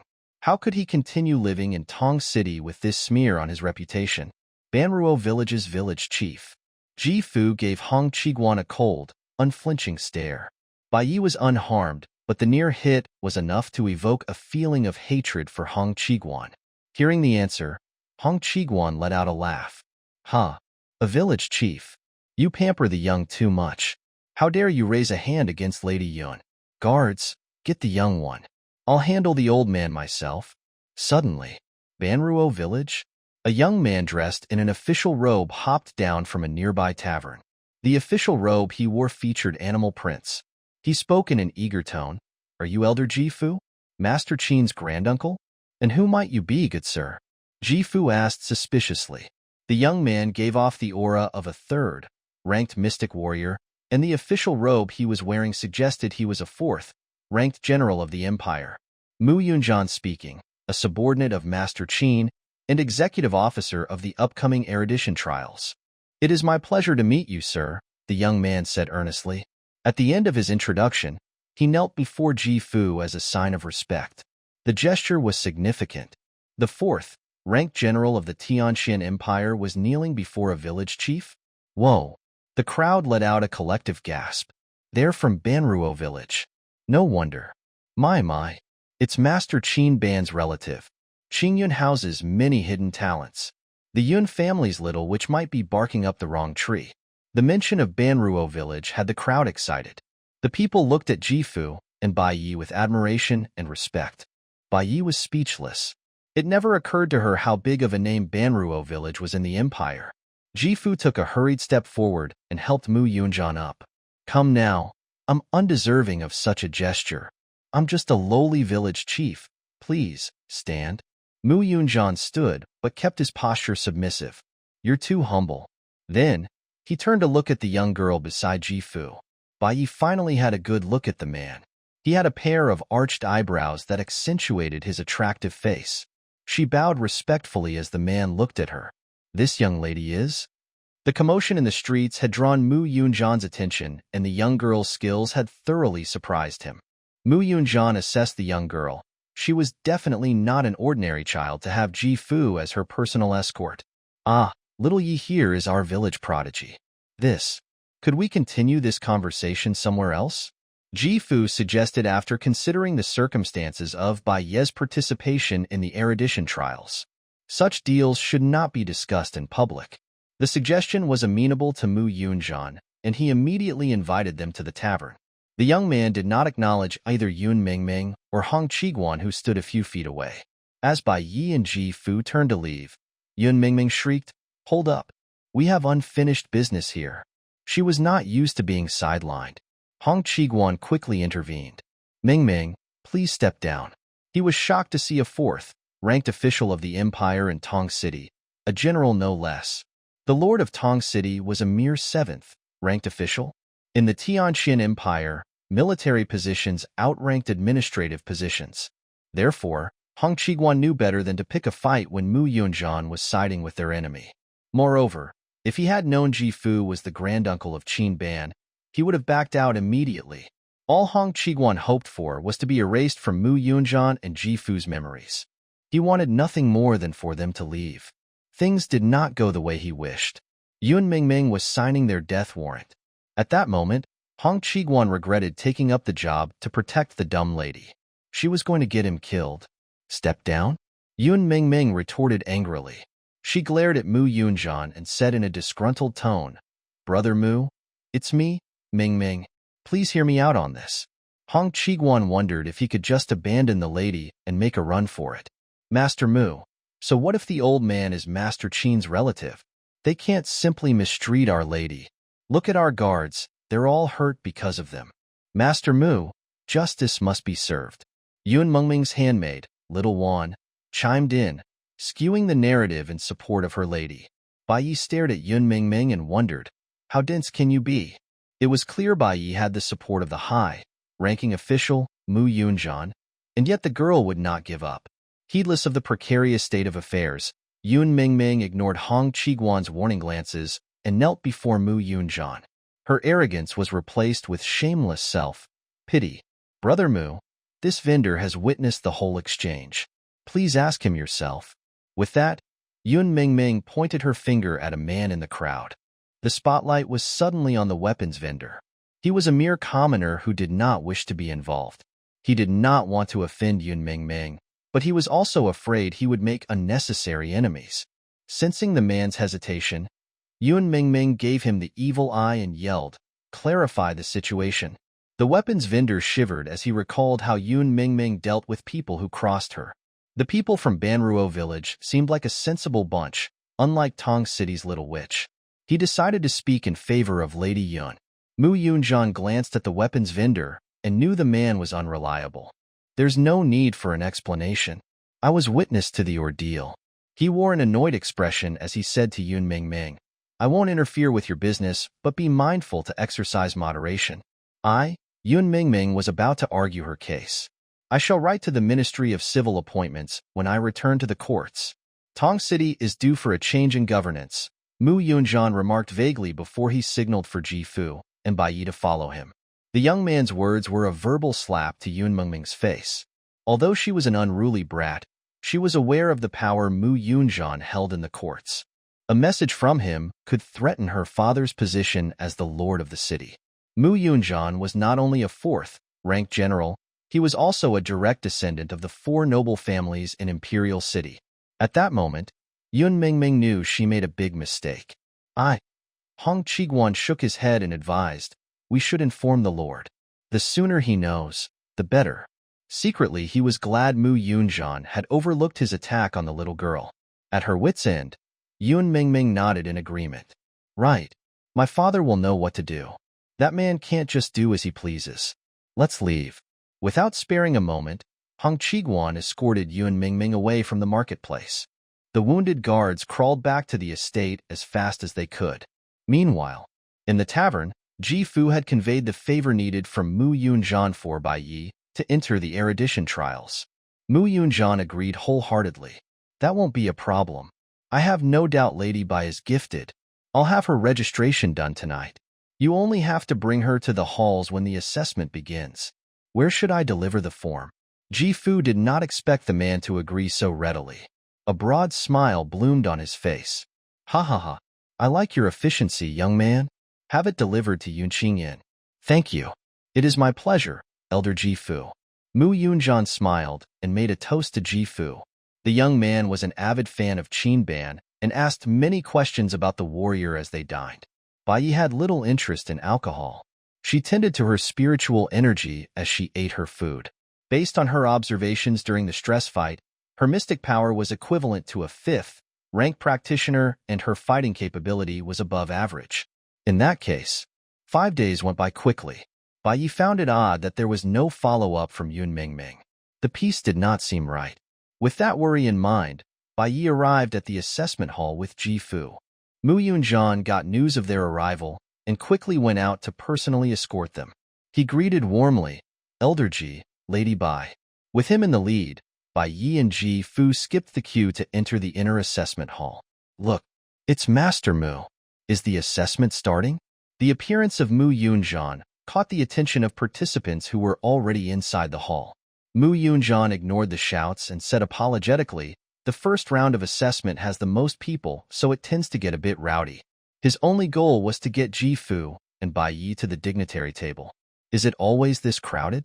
Bai Yi, who kept a low profile, asked as she watched the stream of people entering the hall. By her estimates, there were 30,000 to 40,000 people gathered at the assessment hall, and Tong City was just one of the 5 registration centers in Qingyun. Bai Yi recalled Tong City was the registration center with the smallest capacity, and already she was blown away by the amount of people. If her extrapolation was correct, there were at least 200,000 16 to 25-year-olds joining the erudition trials. It was rare to hear the girl speak up, so Mu Yunjan did his best to provide a detailed answer. This is not the most we've seen in Tong City. The highest participation was 80,000, but not many can pass the first round of assessments. Based on this year's participation, I'd say at most 1,000 will get through and obtain a participation badge. 1,000? Do you think I stand a chance? Bai Yi's confidence was shaken after hearing about the high failure rate. She had intentionally suppressed her mystic power to a 5th-rank practitioner's level. She was worried if it would affect her performance during the assessments. Mu Yunjan let out a laugh. If someone like Lady Bai failed to pass the assessments, no one from Tong City will stand a chance. You really mean that? Bai Yi had little grasp of her own capabilities. Most definitely. Mu Yunjan had never seen a prodigy this humble. If one of the Imperial City ladies had Bai Yi's capabilities, their noses would be high in the air. That's reassuring, Bai Yi said. From Mu Yunjan's words, she figured the participants who got through the assessments were nothing special. If so, she would not have to worry too much about competition. All she wanted was to find the dark spiritual energy for the little furball in her body. The other participants would be enraged if they heard her thoughts. Nothing special? Who gave her such confidence? At that moment, Yun Mingming, who had a bone to pick with Bai Yi, stepped into the inner assessment hall. She saw Mu Yunjan chatting happily with Bai Yi. The warm smile on the man's face infuriated Yun Mingming. He had been incredibly cold toward her 5 days ago, yet here he was smiling at Bai Yi. Despicable. Utterly despicable. In the next moment, a jealous Yun Mingming rushed toward Bai Yi, arm wound back to deliver a slap. Bai Yi was not an easy target. As Yun Mingming closed in, Bai Yi was already ready to counterattack. However, before Bai Yi could make a move, Mu Yunjan stepped in to intercept the blow. He pushed Yun Mingming aside. A loud crash was heard as she tumbled across the floor. If Bai Yi was the first to strike, Yun Mingming would have lost an arm. She squinted her eyes at the collapsed body, curious. Mu Yunjan's counter was gentlemanly, so it was odd that Yun Mingming laid sprawled on the floor. Trouble was in the air. Sister, Mingming. Concerned voices were slowly descending upon the girl on the floor. They belonged to the lord and lady of the Yun family. Alongside them was their second daughter, Yun Ying. Mingming, let me check if you're injured, the wife of Lord Yun. How Billion, said loudly. The commotion caught the attention of numerous bystanders. Yun Mingming played her part effortlessly. She was sobbing dramatically as a crowd gathered. Mu Yunjan's eyebrows knitted together. He had softened the blow to avoid any further reprisal, but the situation backfired unexpectedly. Brother Mu, don't you know Bai Yi, my cousin? She's engaged. You can't. The both of you. Yun Mingming stuttered as she spoke, taking the opportunity to add fuel to the fire. Her words carried an accusatory tone, as if Mu Yunjan was fooling around with her married cousin. Moreover, the tear tracks down Yun Mingming's face, and the preceding violence implied Mu Yunjan had unfinished business with her as well. At that point, Bai Yi realized Yun Mingming was not dumb. She underestimated Yun Mingming's skill for the dramatics. Yun Mingming was an amusing character. Bai Yi could appreciate that. However, when did she become her cousin? Enough. Lord Yun, what are your intentions? Frustrated, Mu Yunjan ignored the spectacle before him and turned to Yun Suqian. Before Yun Suqian could speak, a clear voice rang out beyond the Yun family crowd. Brother Mu, it's been a while. The voice came from a man dressed in a light green robe. The Yun family shuffled around to let the charming man pass. Ching Xintian walked through the parted crowd, catching the eyes of ladies all around. He was as Bai Yi remembered, a wolf in sheep's clothing. Brother Ching? Mu Yunjan was surprised to see Ching Xintian. Here I am. We last saw each other in Imperial City. My invitation for Brother Mu to visit Qingyun is always open. Yet official business keeps you busy. Now that official business has brought you here, I'm delighted to see Little Yi keeping you company, Ching Xintian said with a faint smile on his lips. Ching Xintian shifted his gaze to Bai Yi and said affectionately, Little Yi, why have you come to Tong City? And without informing either me or your uncle. Then, he gave Mu Yunjan a contrived explanation. My apologies, Brother Mu. I should explain. Little Yi is my fiance. We had a minor disagreement and a dark expression crossed Mu Yunjan's face. He did not like the implication, but before he could open his mouth, Hao Bilian, who was cradling Yun Mingming, turned to Bai Yi and began her lecture. Little Yi, I don't mean ill, but look at the mess you've made. Your grandfather had just passed away, and you're out here running amok? Learning unknown techniques and fooling around with eligible bachelors? You're engaged to Ching Xintian. You unruly. That's enough. Little Yi is still young. There's no need to be so harsh. Ching Xintian interjected as if he could not stand listening to Hao Bilian slander Bai Yi. He approached Bai Yi, attempting to pull her over. Little Yi, why don't you come with me? If you wish to enter the erudition trials, we can come back when you're of age. Come now. Ji Fu noticed Ching Xuantian's approach and quickly stepped between the man and Bai Yi. Hold up. Ji Fu was not just an ordinary village chief. He knew what Ching Xintian was after. The unexpected drama that was playing out did not distract him from his purpose. Ching Xintian and the Yun family were plotting to take Bai Yi away. The Yun family. Elder Ji, find fault with me however you will, but you cannot stand between little Yi and I. We've known each other since childhood and were engaged 10 years ago. Everyone in Banruo village can attest to that. Respectfully, I must ask you to step aside and allow us to be reunited. I beg you, Ching Xintian said in the sincerest tone he could conjure. Then, he knelt before Jifu. What's going on? The crowd was confused as to what was happening, but soon someone spoke up.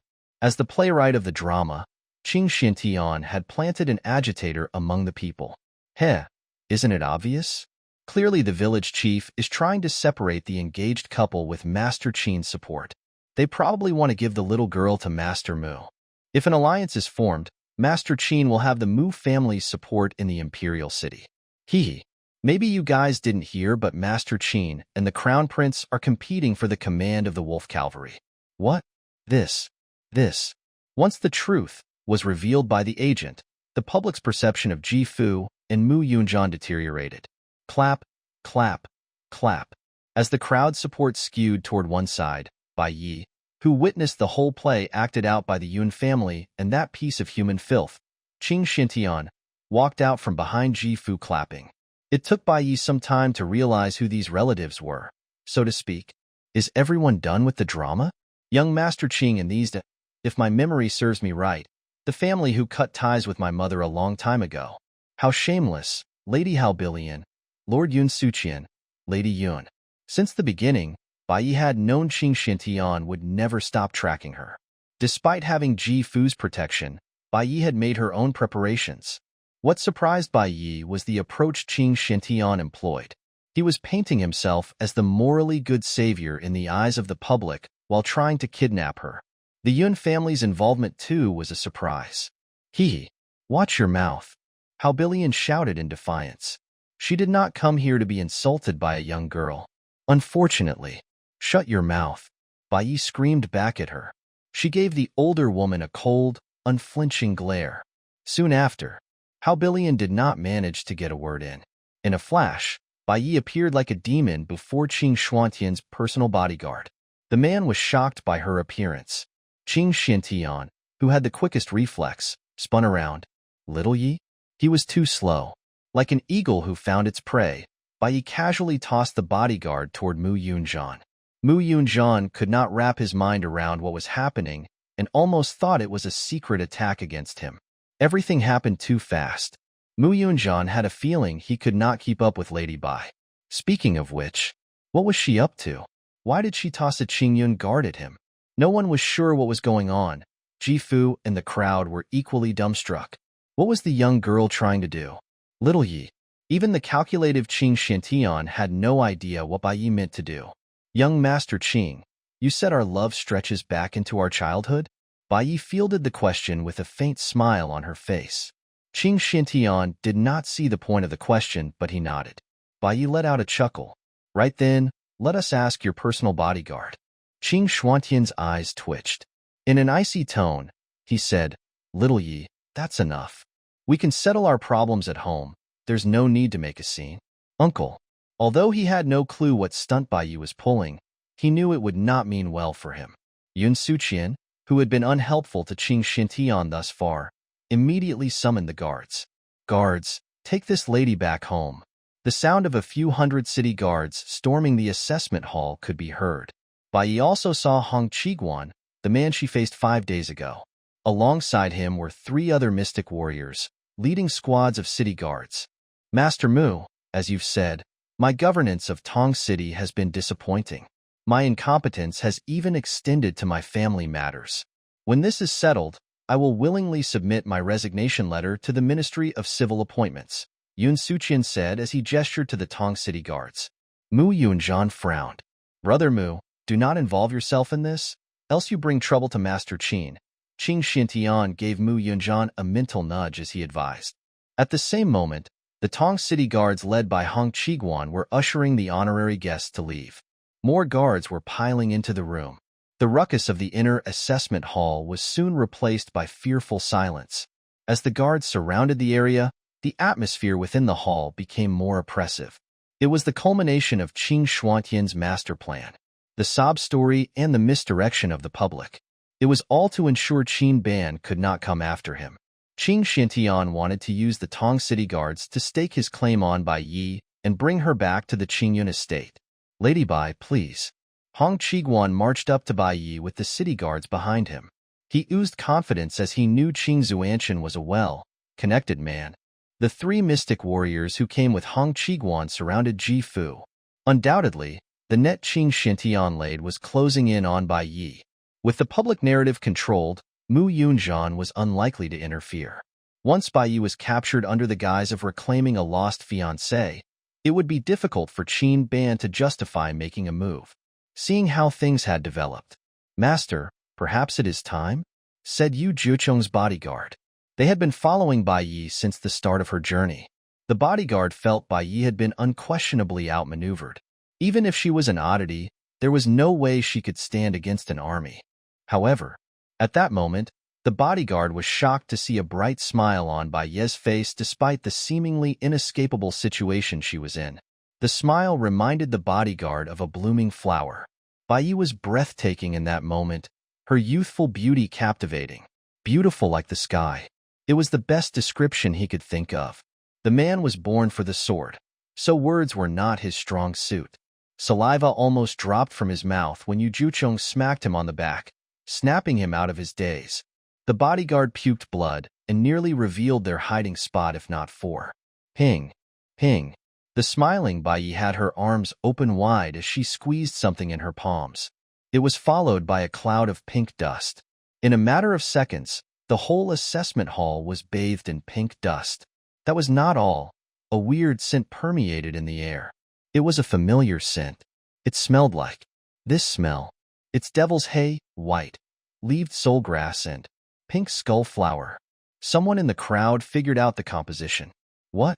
Many knew about devil's hay, a slow-acting poison, while leaved soulgrass was a fast-acting poison and pink skull flower was a first-tier elixir known for being highly toxic. They were all goners. According to the first-ranked master alchemist from the precious alchemy, exposure to the combined poisons was lethal. If one did not consume the latest antidote from the precious alchemy within the hour, death was guaranteed. Oh, this elder got it all right. I believe that was what Master Qin said when he gave me the poison capsule and antidote, Bai Yi said innocently with a smile. The crowd let out a gasp of horror, followed by a collective sigh of relief. The fact that the poison capsule came from Qin Ban meant the content was genuine. They were all undoubtedly poisoned. However, the girl had the antidote. There was a chance for survival as the girl had the antidote. Hence, the sigh of relief. Release the antidote. The crowd was agitated after learning of the antidote's existence. Of course, there was a motive behind the mass poisoning. That depends on young Master Qing and Lord Yun, Bai Yi said to the crowd. Her bright smile was still intact as she emphasized loudly. I'm young and easily spooked. We're in such an intense and high-pressure situation. I might just accidentally destroy the antidote. At that, everyone turned to look at the sweet, young girl who held the antidote capsule. Her smile was cheery and deliberate, contradicting the innocence she was proclaiming. Wait a minute. Realization dawned on everyone in the room. It was an ultimatum. If Bai Yi was forcefully removed or taken down, she would destroy the antidote and kill everyone in the process. There was a second of silence as the information was digested. FCK. The little girl's threat was a true show of power. A true witch. The third miss of the Yun family was nothing compared to this witch in sheep's clothing. For the sake of her own safety, she was willing to poison a hall full of innocents. My nephew. Yun Suqian was backing down despite his earlier bravado. He had gathered his mystic energy and performed a rudimentary check of his body. There were signs of festering mystic energy. FCK. Yun Suqian stared at the antidote in Bai Yi's hand. There was an urge to rush forward and grab it. There were 3,000 Tong city guards in the hall. Even if he could ride to the precious alchemy and purchase the antidotes. 3,000. He could afford to cure his family, but saving the army would cost more than his net worth. More importantly, There was no way the precious alchemy in Tong City had the latest antidote stocked and ready for a whole army. Lord Yun, time is ticking. Bai Yun reminded Yun Suqian with a grin. Back down. A pale-faced Ching Xiantian gave the order after realizing the effects of the poison. Retreat. Yun Suqian ordered without hesitation. In the end, the large army that marched in so audaciously and surrounded Bai Yi was gone without a trace. With a poison capsule and its antidote, Bai Yi was able to outmaneuver her enemies. No one was able to recognize the poison as a fake. Needless to say, the antidote in her hand was a decoy as well. Only Ji Fu and Bai Ye's stalker, Yu Jiuchong, had an inkling of the ploy. The plot was hatched thanks to her herb-picking experience with Bai Zhan and her own knowledge of apothecary. The poison and antidote were created during her journey to Tong City. With the help of some paralyzing agents and Bai Ye's perfect execution of calming energy, the fake poison appeared real. When the last guard exited the hall, Yun Suqian turned to Bai Yi and said, "My guards have retreated. You can release the antidote now." Once the antidote was released, Yun Suqian and Ching Xiantian would jump into action and capture Bai Yi. Ji Fu had the same thoughts and wanted to warn Bai Yi. Before he could, a smirk was already on Bai Ye's face. "There's no rush. Let us all hear about how the young master of Qingyun treats his so-called childhood love and fiance. Only then will I release the antidote." Hidden in the air, Yu Jiuchong chuckled at Bai Ye's words. Yu Jiuchong knew what Bai Yi was after. He was sure the brat had something up her sleeves, and she was just patiently waiting for her plan to come to fruition. Things were getting interesting. The young girl's physique was impressive and rare blood ran in her veins. She even had talents in alchemy and apothecary. Perhaps after this trip, he would go home with the perfect solution to the problem that had been plaguing the emperor, his son's bachelor status. The thought made Yu Jiuchong grin. His personal bodyguard was frightened by the grin. The bodyguard felt his heart hammering in his chest. At the same moment, without hesitation, Bai Yi turned to Ching Xuantian's bodyguard, whom she had dragged over to her corner of the room. She snapped her fingers beside the bodyguard's ear. The bodyguard passed out on the spot. In the next second, his eyes were wide open. Before anyone could react, Bai Yi mimicked the voice of Ching Xuantian's father, the governor of Qingyun, Ching Hadeng. "Speak. What did young Master Ching do 16 days ago in the courtyard of the Bai family house?" The question prompted a twitch from Ching Xiantian. The captured bodyguard answered in a swift but coherent manner. "My lord, 16 days ago, the young master allowed Lady Lu to torture and disable Lady Bai's limbs, destroying her."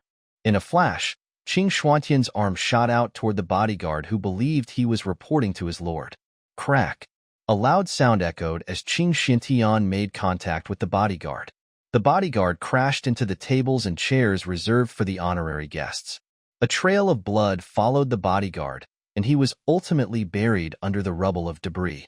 The man was likely dead. Many in the crowd were horrified at the sudden display of violence. Clap, clap. Bai Ye's clapping could be heard over the silence. "Superb, young Master Ching. You single-handedly killed your personal bodyguard, a ninth-ranked practitioner no less. What a show of power." Ji Fu joined in on the act. Young Master Ching is not only talented, but also hard-handed. To strike his own bodyguard to death, Bai Yi continued her speech, a sly smile on her face. "Oh, this is nothing. Young Master Ching was willing to disable his own fiancée and allow a horde of beggars to defile her. If anyone doubts my word, feel free to look into the disappearance of the beggars in the city."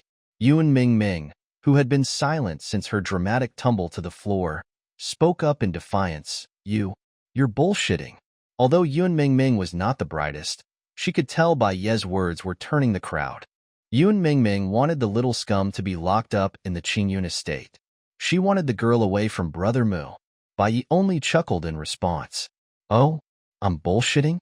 Then why is a certain truth-speaking bodyguard dead? Young Master Ching, why did you kill the bodyguard?" Bai Yi posed the question in a saccharine tone. "What a question. Clearly, he wanted to get rid of the witness," Ji Fu said tauntingly. The murderous intent in his eyes was obscure but present. The urge to kill Ching Xiantian was strong when Ji Fu recalled Bai Ye's suffering. He only held back because the captive did not deserve a quick death. He wanted him to suffer. That's rubbish. That's not how it is. The guard must be lying for young Master Ching to strike him down. A mad dog he was. Yun Mingming truly was a master of deceit, coming up with an explanation for Ching Shuantian's actions on the spot. That's right. How Billion supported Yun Mingming's quick-witted answer. Bai Yi snapped and growled fiercely. Shut up. In the next second, Bai Yi shed her innocent and harmless persona and said loudly, Ching Xintian, I am not dumb. You know what you did to me. Our engagement ended when you watched Lu Mingyan sever the tendons in my limbs. Her young voice was filled with hatred and sadness. There is only hatred between us. Nothing else. You will die by my hands when I'm stronger. This I swear on my blood. Bai Yi sliced her palm with her obsidian scalpel. Blood dripped from her hand as she made the oath. A blood oath from a practitioner meant only death will stop them from fulfilling their promise. Practitioners placed heavy emphasis on the paths of reincarnation, and an oath unfulfilled meant risking the wrath of higher powers. Therefore, oaths were treated with caution, more so when it involved blood. Ching Xintian was taken aback by Ye's blood oath. A part of him wondered if he had gone too far in Banruo village. The young girl who had clung onto every word he said was gone. In place was a shrewd girl filled with hatred and murderous rage. Was it a mistake? For the first time, Ching Xintian was doubting his instincts. Another voice spoke up. Yun Suqian said, Nonsense. Marriage is a momentous event that has implications for your future. The matchmaking was done and the pledge was made. You have no right to call off the engagement when I agree to it as your uncle. The older man's words woke Ching Xintian from his daze. He's right. Little Yi, don't let that man you call Grandpa Ji fill your head with nonsense. When were you disabled? When were the meridians in your body severed? Look at your limbs, you're fine. That's right. I saw you dispatch my guards easily a few days ago. Disabled? Who will believe you? Yun Mingming joined the chorus. This was Ching Shuantian's back-up plan. He wanted to rightfully kidnap Bai Yi, and he was prepared to use this line of conversation to bolster credibility with the crowd. While he had expected Bai Yi to resist, he was utterly surprised by the unique stunt she pulled. Bai Yi had no proof, no evidence. It was just her words. She was resisting in vain as no one would believe her.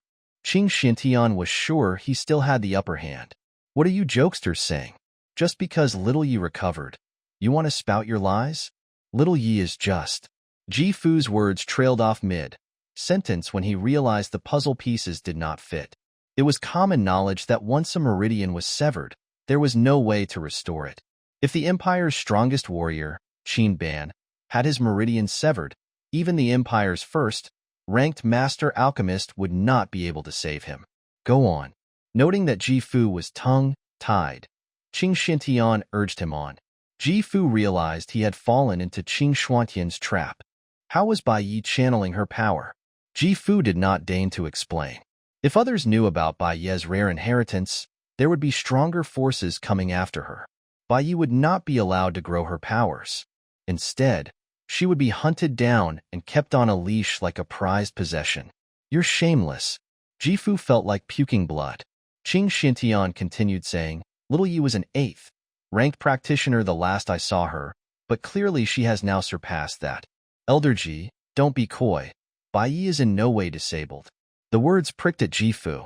The young man was utterly shameless. Suddenly, Bai Yi spoke up in a thoughtful tone, who said I was stronger than before. Then, she appeared before the ranking crystal which was situated a few feet away. She channeled all her mystic power into the crystal. The next moment, a green light filled the clear crystal and traveled up its body. 5th rank? The result came as a shock to everyone. The green light on the crystal rose to the level which indicated Bai Yi was a 5th-ranked practitioner. 5th-ranked? How was that possible? This was the girl who kicked up a storm in the streets of Tong City. Everyone knew she bested Yun Mingming and her guards. Furthermore, the discussion among the parties involved and the crowd hinted that Bai Yi was inherently talented. Although she was not a mystic warrior, everyone expected her to be a 9th-ranked practitioner. However, 5. The people in the room blinked and stared at the ranking crystal. The result remained unchanged. As you can see, I went from being an 8th rank to a 5th rank practitioner. Maybe I could recover because my body is still young, but if it weren't for Grandpa Qin's quick thinking, I might be thoroughly wasted. I was lucky we had Master Qin's heavenly treasure on hand, Bai Yi said resoundingly with her inner strength. She had counted on Qing Xintian attacking her from this angle. Hence, she kept her mystic power suppressed to a 5th rankers. Mu Yunzhan, who had been looking on from the sidelines, began to speak. I remember one of old General Luo's sons had overtrained and disabled his meridians. The medication given by Master Qin helped him recover. Therefore, I'm sure the heavenly treasure from Master Qin must have helped Bai Ye's recovery. Oh, the crowd exclaimed. Who knew a severed meridian could be salvaged? The miracle story was convincing because it involved Qinban. There is nothing Master Qin cannot do.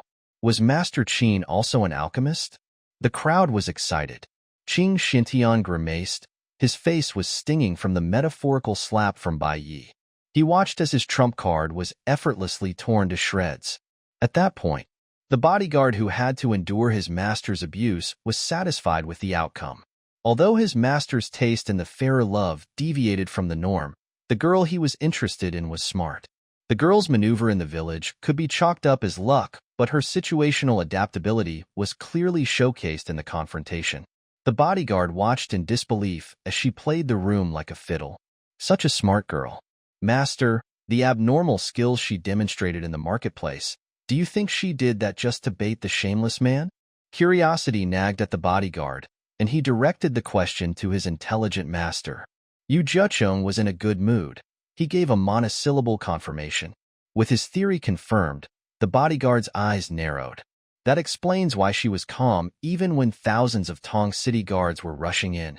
Master Qin provided her with a counter for each move they played. Everything was calculated. Yu Zhechong shook his head and smiled. I'm aware of Qin Ban's abilities, and this, right here, is not one of them. The whole episode was orchestrated by the little brat with the help of Qin Ban's reputation. The bodyguard was confused. A crack was heard from inside the hall. The bodyguard shifted his attention and saw that Bai Yi had broken the antidote capsule. Then, the pink mist that enveloped the hall disappeared before everyone's eyes. Relief flooded the crowd. I apologize for taking you as hostage, but my hands were forced. I refused to be captured by the Qing family, Bai Yi announced to the crowd as she bowed in remorse. The truth sank in. The public perception of Bai Yi turned from negative to positive. They no longer fear the little girl. Instead, she garnered sympathy from the crowd. This young lady kept to her words. Perhaps what she said is true, and she is being sabotaged. You're right. The mistreatment by her fiance is despicable. Why did young Master Qing do such a thing? And now he wants her back? Bai Ye's initiative to administer the antidote capsule was seen as a benevolent gesture. Many expressed sympathy for her situation despite the mass poisoning that happened moments ago. Yu Zhechong was not the only person impressed by Bai Ye's subtle manipulation and crowd control abilities. Ji Fu was filled with pride and admiration as he watched the new spirit host from his village stand up to her enemies. Age did not limit her. The situation proceeded to a point where Ji Fu believed he should step in.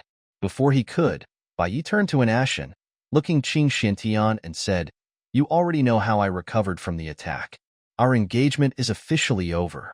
After all, Lady Lu is your rightful lover." Whoa, so it's young Master Qing who had an affair and tried to ruin his fiancée. He's back because he found out about her extraordinary abilities. Oh my, young Master Qing is shameless indeed. As Bai Ye's words rang out, a new truth spread through the crowd. At that moment, masked men in black clothes rushed into the assessment hall. They gave off an air of savagery as they filed in lines. There were only a few hundred masked men, but their aura was stronger than the thousands of city guards that previously barged in. Lord Yun, bandits. You should disperse the participants, Qing Xintian said coolly. These men were unquestionably under Qing Xuantian's orders. He knew if the elegant approach failed, he would have to forcibly kidnap Bai Yi. The bandit attack was just a cover to avoid a confrontation with Qinban. However, captive, Mu Yunzhan was not an idiot. He admonished, Qing Xintian, Do you really think you can get away with this? Soldiers. At Mu Yunjan's command, an army of heavily armored soldiers assembled neatly in the assessment hall. Their stance and formation suggested they were experienced soldiers. The summoned army was approximately 100 men strong. On each of their right arm plates, the word Tianqian was etched in red. These men belonged to the standing army of the Tianqian Empire. It's the official army of the empire. I hear even the weakest soldier in the standing army can kill a mystic warrior. FCK. The crowd was excited. I'd like to see which of you decides to misbehave. Although Mu Yunjan was not in armor, he radiated the aura of a field general. Many ladies swooned at the handsome display of masculine authority. Ching Xuantian's face paled. He was out of moves. He did not expect Mu Yunjan to have a squad of professional soldiers with him. This was not right. Based on the intel he had gathered, there was no way this was Mu Yunjan's army. Why were these Tianqian soldiers here? Master Mu, your official rank does not allow you to command the Tianqian Empire's official army. Dispatching them for personal reasons is punishable by death, Ching Xintian argued, unwilling to back down. It's not for personal reasons. They are here to maintain order and ensure the erudition trials proceed smoothly. These bandits are interfering with the assessment. Have no mercy, Mu Yunjan ordered. Backed into a corner, Ching Xintian threw caution to the wind. Hold on.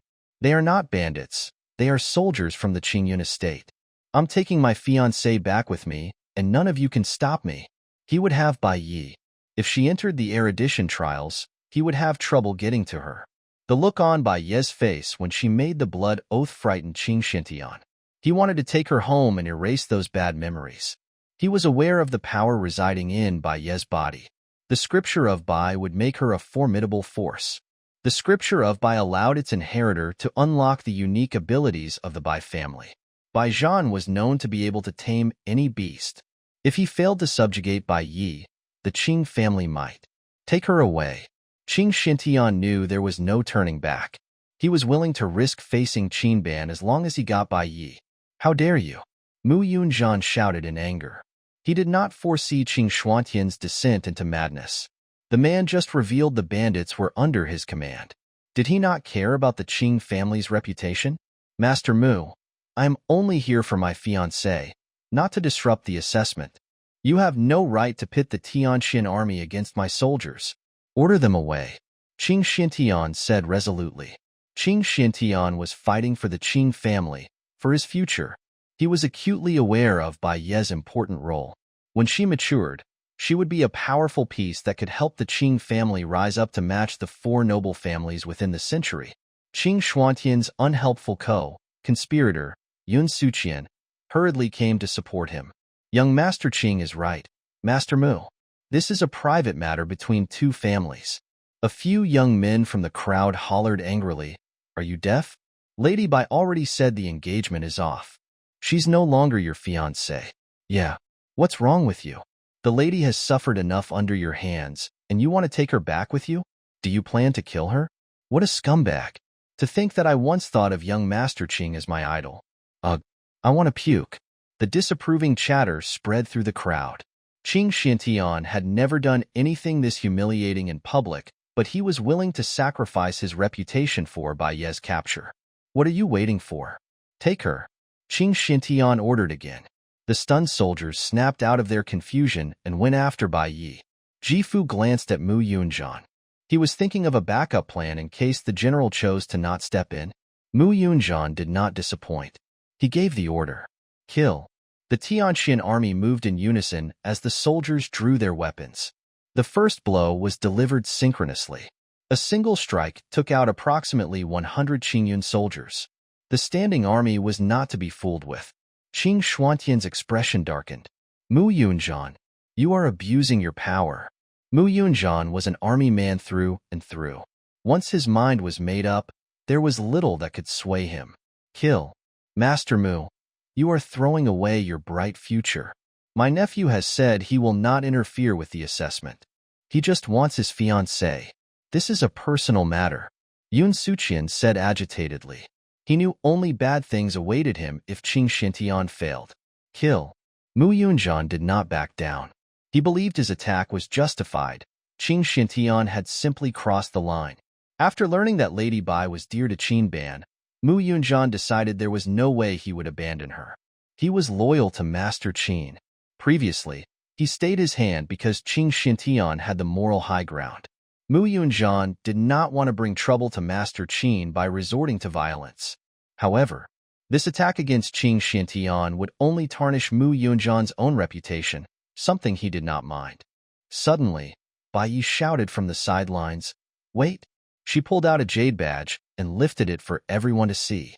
"I have the participation badge, so anyone who is trying to take me away is disrupting the erudition trials."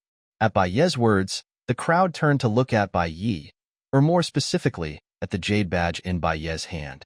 Even the aloof Tianxian soldiers who were eager to spill more blood stopped in their tracks, their eyes locked onto the participation badge. At that moment, a humming sound echoed through the hall. When Bai Yi revealed her participation badge, the ranking crystal began resonating and glowing. Clouds of green smoke enveloped the crystal and the jade participation badge. The most surprising was, the green smoke was coalescing into the shape of a dragon, which curled up into the character 9. The public did not understand the significance of the character. Those with military backgrounds, Mu Yunjian and the Tianqian soldiers, knew what the display meant. Mu Yunjian was the first to react. He raced toward Bai Yi, who was still holding up the jade badge, and knelt down. "All hail Prince Jiu." His greeting was followed by a uniform salute from the Tianqian army. "All hail Prince Jiu." At the same moment, Yun Suqian felt his legs give out. He stared at the jade badge in Bai Ye's hand in disbelief. The sense of dread consumed him. He was not alone. Qing Xuantian's legs were trembling. "All hail Prince Jiu. All hail Prince Jiu." Everyone in the assessment hall fell to their knees. Bai Yi was taken aback by the sudden commotion. She stared at the billowing smoke dragon above her that spelled the character 9 foot. She was speechless. Prince Jiu. Was this the same prince she heard about in stories? Prince Jiu was. Prince Jiu has control over the vast majority of the army. He's the Empire's demon prodigy. To think that he came to Qingyun and chose Lady Bai for the erudition trials. Oh my, this is exciting. Lady Bai must be incredibly talented to be selected by Prince Jiu. How? This is a good sign for Qingyun. We can definitely crush the other states this round. Excitement thrummed through the crowd. Even the honorary guests, composed of mainly the elderly, were blushing as if they were meeting their first crush. "Apologies for my earlier rudeness. I did not realize Lady Bai was a seed participant," Mu Yunjian said apologetically to Bai Yi. The jade badge made him see her as an equal. Confused, Bai Yi asked, "Seed participant?" Mu Yunjian explained kindly, "A seed participant is someone who can join the erudition trials without going through the talent and skill assessments." A moment later, he turned to look at Ching Xintian, who was pale as a sheet. "Which also means anyone who tries to take you away is interfering with the erudition trials." Qing Xuantian's eyelid twitched. Mu Yunjian was right. He was done for. His plans were in tatters. "Take down all these bandits and scum," Mu Yunjian ordered. The soldiers from Qingyun wisely surrendered. Yun Suqian abandoned his plans to call the Tong city guards for help. Bai Yi had a frown on her face. Bai Yi knew the man she met in the forest was someone noteworthy. After all, an outstanding person like him could not be a mere commoner. The truth was hard to swallow when she found out who he really was. The prince is barely 20 years old, but he has the command of the Tianqian Empire's military. He managed to win over the generals and soldiers. Rumor has it Prince Jiu is a demon prodigy who mastered all 9 disciplines. He is rankless, but they say he can take on Qin Ban in a fair fight. I heard. Bai Yi and Jifu were being escorted by 10 soldiers from the Tianqian army. She listened in on the chatter as they made their way to the inn. At the end of their journey, Bai Yi let out a huff. How are the rumors even possible? They're exaggerating. No, they're not. Jifu spoke up beside her. He wondered how the girl met the prince. Little Yi, when did you come across Prince Jiu's jade badge? Jifu assumed one of the prince's scouts noticed Bai Yi and gave her the badge. Little did he know, the badge was personally given by Yu Jucheng himself. The prince had even hinted at bringing Bai Yi into the family. Bai Yi wondered how Jifu would react if he knew. Would he be pleasantly surprised or utterly horrified? Ji Fu's question put Bai Yi in a tight spot. She mumbled an incoherent reply. She was not willing to reveal the truth of how the prince had seen her. It was for the sake of survival, but it was difficult to look back on the event without some degree of shame. As she was fighting for her life, the man had been silently watching her struggle. She could not help but feel some dislike for the handsome prince.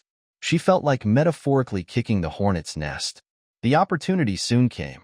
When she entered her room at the inn, she found the devilish man lying in her bed. There was a faint smile on his face as he stared at her. FCK Bai Yi almost swore. She did her best to calm herself, but before her heart rate could stabilize, the man approached her. He leaned in and Bai Yi thought he was going to devour her. His face was unnecessarily close to hers. What frustrated her the most was, once again she was unable to move. "Did you miss me?" Yu Jiucheng said with a soft chuckle. He watched as the girl's eyes went from panic to calm within seconds. He gave her an affectionate rub on the head as if she was his pet. Bai Yi asked in a calm voice, "Weren't we supposed to meet at Imperial City?" Having experienced the immobilization effect before, she was not as startled this round. She was being held in place by a man who was rumored to be the god of death himself, a prince who ruled many and only answered to one. There was really no point in struggling. "Missed you all of a sudden, thought I'd drop by," Yu Jiucheng said with a smile. His slender finger brushed past the girl's long eyelashes. He found her eyes to be very attractive. There was a hint of everything in them: wisdom, indifference, calm, pride. He had never seen eyes that spoke to him as much as hers. The eyes rolled around in disbelief. "I'm speaking the truth. Little Yi, you were too precious. I found myself missing you when I left, so I came back," Yu Jiucheng said earnestly. After those words, he leaned in closer toward Bai Ye's lips. Bai Yi felt her body tense. "But..." Yu Jiucheng leaned in close and breathed in her scent. He grinned as he pulled her static body into a hug, as if she was a life-sized doll. Bai Yi felt shivers up her spine and could not resist asking, "Can you release me?" Her words were ignored as Yu Jiucheng's hands continued to caress her head and back. His wandering hands pressed and pinched her body but did not travel to the forbidden regions. Bai Yi thanked her lucky stars. The fondling went on for some time. Bai Ye's expression darkened as she wondered if the man was actually this bad jerk. The invention of human-sized dolls had yet to arrive in this century, so... "Prince Jiao, are you done?" The fondling had gone on for 15 minutes, and Bai Yi was losing her patience. "Oh, mad?" Yu Jiucheng asked with a satisfied smirk. The fire in her eyes captivated him. Bai Yi would be furious if she knew Yu Jiucheng was intentionally pinching her to observe the changing expressions in her eyes. Bai Yi took a deep breath to calm herself. She came to the conclusion that she would have to strike first before he immobilized her in their next encounter. "Fine, I'll stop." As if sensing she was at her limit, the pinching stopped. However, in the next second, Yu Jiucheng lifted her at her waist and tossed her onto the bed. "You." Anger and shock flashed in Bai Ye's eyes. Before she could react, her body was pressed against the tall frame of Yu Jiucheng. The position they were in was undoubtedly suggestive. What made Bai Yi even more incensed was, "From today onwards, you are mine. Remember that," Yu Jiucheng whispered into her ear as his hand caressed her tensed waist. What did he mean? Did she unknowingly sell her body in exchange for the jade participation badge? "Don't embarrass me during the erudition trials," Yu Jiucheng said. The words made Bai Yi breathe a sigh of relief. She was glad her fears were proven wrong. "Don't worry." Bai Yi believed she had the skills and abilities to adapt and survive the trials. "Confident, aren't we?" Yu Jiucheng treated her like a doll he could stroke and hug shamelessly. There was an angry voice in Bai Ye's heart demanding for the man's arms to be amputated. She decided she would do it the next time they met. Her body was not a plaything to be fondled with. Bai Yi bottled up the anger in her heart and replied amiably, "Why else would you choose me?" The answer pleased Yu Jiucheng. He tightened his hold on Bai Yi, forcing her to feel his chest expanding as a peal of laughter escaped his throat. The low rumble of his laugh was lovey. To make things worse, the soft silk fabric between them allowed Bai Yi to feel his defined muscles. His laughter was incredibly close to her face. She could even smell a distinct fragrance coming from the man. Bai Yi willed herself to hold her breath. She did not want to fall under the devil's spell. When the laughter died down, Yu Jiucheng spoke into her ear. I know you're looking for dark spiritual energy. At the final stage for the trials, there is an ancient tomb. The words caught Bai Yi by surprise. Search thoroughly for it. Don't disregard my good faith, Yu Jiucheng said. Then, he nuzzled against Bai Yi's eye. Bai Yi was caught off guard. Her right eye was being affectionately attacked by the erratic Prince Jiu's lips.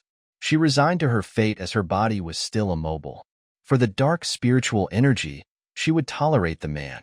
After Yu Jiucheng gave both her eyes the same treatment, he released his hold on her. It's about time for me to take my leave. Don't miss me too much. We'll meet again in Imperial City. Bai Yi had no love for the baffling prince, none whatsoever. She would have avoided using the jade badge if it meant not involving Mu Yunjian. She did not like to owe people favors. She knew nothing good would come from the gift, and she was right. It brought her a round of unwelcomed fondling. She wondered if Prince Jiu was sick in the head. Hearing silence, Yu Jiucheng laid back down on the bed. He leaned in closer to Bai Yi, expecting a response. Yes, Prince Jiu, Bai Yi answered with a frown. Satisfied, Yu Jiucheng nodded but did not leave. His eyes roamed across Bai Yi's body, as if assessing an animal for slaughter. The intensity of his gaze made her skin crawl. In that moment, she believed what the little furball had said to her. The man would certainly devour them. Yu Jiucheng took one last look at the myriad of emotions flashing through Bai Yi's eyes before getting up from the bed, satisfied. Don't die. Those were the devil's last words before he disappeared in a flash of light. Some moments passed before Bai Yi sat up from the bed. The first thing she did was to reach for the water. She gulped down a few cups worth of water. Yu Jiucheng did not do anything untoward, but Bai Yi was constantly aware of the immense power he wielded. He could flatten her whenever he wanted. Bai Yi felt as if she had just ran out of a tiger's cave and into a wolf's den. She took a deep breath to center herself. Blaming her misfortune on her weakness, she quickly seated herself on the bed and began her training. FCK. If she had Yu Jiucheng's power, Ching Xintian would be dead. She would be able to roam free in Qingyun and get to the bottom of her grandfather's death. The little furball would not hesitate to tell her the truth. In this world, power dictated logic. Bai Yi was exempted from the 2 assessments that were being carried out in Tong City. With the Tianxian army's protection, the days passed by rather peacefully. The capture of his soldiers had Ching Xintian leaving Tong City with his tail between his legs. As for Yun Suqian and his family, all they had waiting for them was a dismissal letter from the courts. Bai Yi was the talk of the street. Word about her spread through the city. I hear Tong City has a 15-year-old prodigy, a 5th-rank practitioner, but she beat up some mystic warriors. That's some exaggeration. I don't believe you. You're not up to date with the news. He's right. The prodigy is a candidate selected by Prince Jiu himself. When the 2 assessments were over, Bai Yi's name was worshipped by the young people of Tong City. Unknown to them, Bai Yi had spent the month training, and she was no longer a 5th ranker. Instead, she had advanced to 9th grade mystical learner. Bang! At this moment, the aura in Bai Yi's body exploded again, once again releasing a sour smell. She immediately jumped into the bath barrel that the waiter had prepared. In the past month, the inn's waiter had already found out that Bai Yi was a young lady who liked to shower madly. Whoosh, whoosh, whoosh. However, Bai Yi, who had just emerged from the water, looked a little regretful. It's the 3rd time, but I still can't condense mystical chi in my dantian. I still can't break through to the mystical warrior stage. It seems that I can only go to the ultimate selection field to find some spiritual medicine to help. With this regret, Bai Yi washed up and got dressed, then went out to the inn's hall on time to meet with Ji Fu and the 10 soldiers of the Heavenly Mystery Army. Little Year, you're finally out. Come, let Grandpa Ji take a look. In the past month, Bai Yi had been cultivating day and night, and his meal times were all random. Therefore, Ji Fu had only seen her twice. Grandpa Ji. Bai Yi pinched his nose apologetically. After examining her, Ji Fu said with a smile, Not bad. You look good. It seems that you have made some progress in your cultivation? Yes, there's been some progress. Bai Yi was a little disappointed because he had failed to break through to the mystical warrior stage 3 times. Ha ha ha. It's good that there's progress, not bad. Don't ask too much of yourself. Work and rest must be balanced. In the future, don't cultivate hard outside. And when you have nothing to do, go out to the streets to play more like other girls. Don't push yourself too far. Jifu warned him with a heavy heart. He had actually wanted to say these words to White Knight for a long time, but he had never had the chance. The 2 times they had met in a hurry, Bai Yi had been like a hungry ghost reincarnated, eating like crazy, and after eating, he looked so sleepy that he wanted to sleep. All right, he said. Bai Yi also knew that she was a little anxious, but she could still control herself. She knew her bottom line. Jifu was relieved to see Bai Yi's serious promise. He continued, your grandfather has been buried and is now in peace. When it's convenient for you in the future, you can come back and offer incense to him. Everyone will take care of him, so don't worry. Yes. Bai Yi nodded and looked at Jifu with a questioning look. She felt that the old man who had accompanied her out was about to leave her. I won't be going to Qingcheng with you. I'll be at ease with Yunzhan looking after you. You have to be careful in the future. Jifu was indeed preparing to leave. Bai Yi nodded again, then took 2 steps back and knelt down. Hey, what are you doing? Jifu quickly knelt down to help Bai Yi up, but the latter stubbornly kowtowed to him. Thank you. Please thank everyone in the village on my behalf. After Bai Zhan's death, she was an orphan. If it wasn't for the help of Jifu and the villagers, she would definitely have more troubles now. All right, get up quickly. Everyone knows what you mean. Our Xiaoyi is a good girl. Good luck in the future. Jifu knew that it would be a long time before they could meet again. Recalling Bai Yi's childhood, Jifu's eyes also welled up with tears of reluctance. He knew in his heart that Bai Zhan had originally planned to let Bai Yi accept the inheritance after she turned 18. And before that, Bai Zhan would arrange a lot of things for her. But now, Shushu Bai Zhan's sudden death had forced this little girl to go out early and make her own way. All of them could only assist her during her growth period. They could not interfere too much with the path she chose, because those who were not of the Spirit Lord's bloodline did not understand what kind of path would be the most suitable for her in Luo. After bidding farewell to Jifu, Bai Yi quickly arrived at the gathering point of the ultimate selection field with the 10 soldiers of the Tianqian army. Where's Senior Ji? Mu Yunzhan asked curiously when he didn't see Jifu. Grandpa Ji has returned to the village. Didn't he tell you first? Bai Yi thought that Jifu had already informed Mu Yunzhan, but the latter obviously didn't know. No, I didn't. Yesterday, he even said that he would go to Qingqing with us and only leave after you enter the final selection field. Mu Yunzhan didn't understand. When Bai Yi heard this, his elegant eyebrows subconsciously furrowed. She knew that Jifu wasn't the kind of person who would change his mind. If he really told Mu Yunzhan that, it meant that he really did plan to do that. Could it be that something had happened in the village? At this time, the Tianqian army who was escorting Bai Yi passed a letter to Mu Yunzhan. Mu Yunzhan laughed after reading it. It turns out that the old man didn't plan to go to Qingcheng in the first place. You won't admit your loss after drinking. Bai Yi asked for more details and found out that Jifu said he was going to Qingcheng because he lost a bet with Mu Yunzhan. He had no choice but to agree, but he changed his mind at the last minute. All right, going quickly.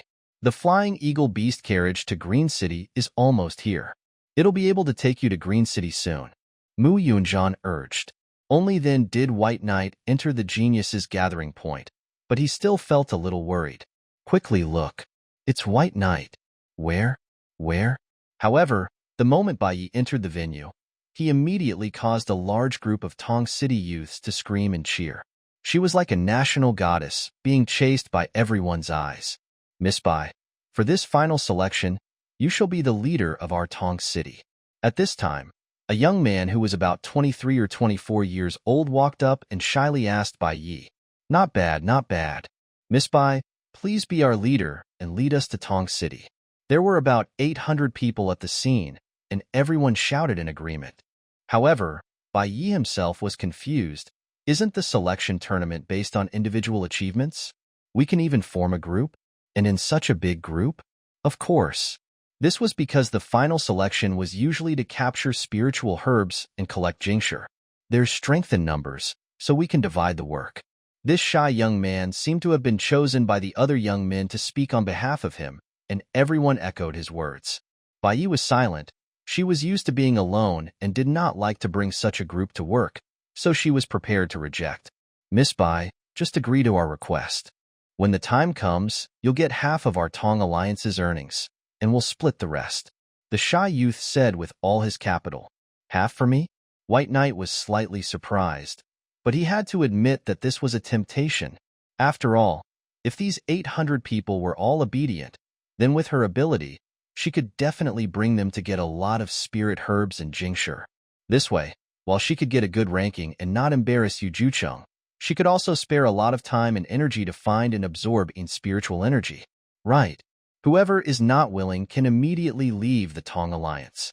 The shy young man said firmly, while the young men and women of Tong City around him nodded in agreement. At the same time, shwa shwa, a gust of wind suddenly blew down from the sky. A super terrifying, ominous aura swept across the sky and the earth, crushing everyone present. Swish, the fierce cries of an eagle pierced into everyone's eardrums. Caught off guard, many of the young men on the field vomited blood from their internal injuries. The rest who didn't vomit blood were more or less agitated to the point that their faces turned pale. Bai Yi, on the other hand, was fine. She looked toward the source of the sound and saw 10 enormous eagles in the sky, each half the size of a Boeing plane, slowly landing not far in front of them. It's a first-grade magical beast, an eagle beast, but it seems to be close to the level of a second-rank magical beast. It's so strong. The shy young man standing beside Bai Yi explained excitedly. Bai Yi looked at him in surprise when he heard this, and only then did he realize that his expression was the same as usual. His pair of clean, large eyes were even filled with a fanatical light of longing. After carefully sensing it, White Knight discovered that this guy was actually a mystical warrior. As if sensing that Bai Yi was looking at him, the shy young man retracted his gaze and looked at Bai Yi with some embarrassment. It's said that our Gu family used to be a family of beast tamers. Although we didn't have any beast tamer masters after that, we have a lot of information about magical beasts in the family, so I understand. Bai Yi nodded in understanding. At this time, Mu Yunzhan had already stepped forward to welcome a group of cavalrymen in Tianqian military armor who had just alighted from the Eagle Beast. These flying eagle beasts are from the Flying Eagle Cavalry Regiment of the Tianqian Army.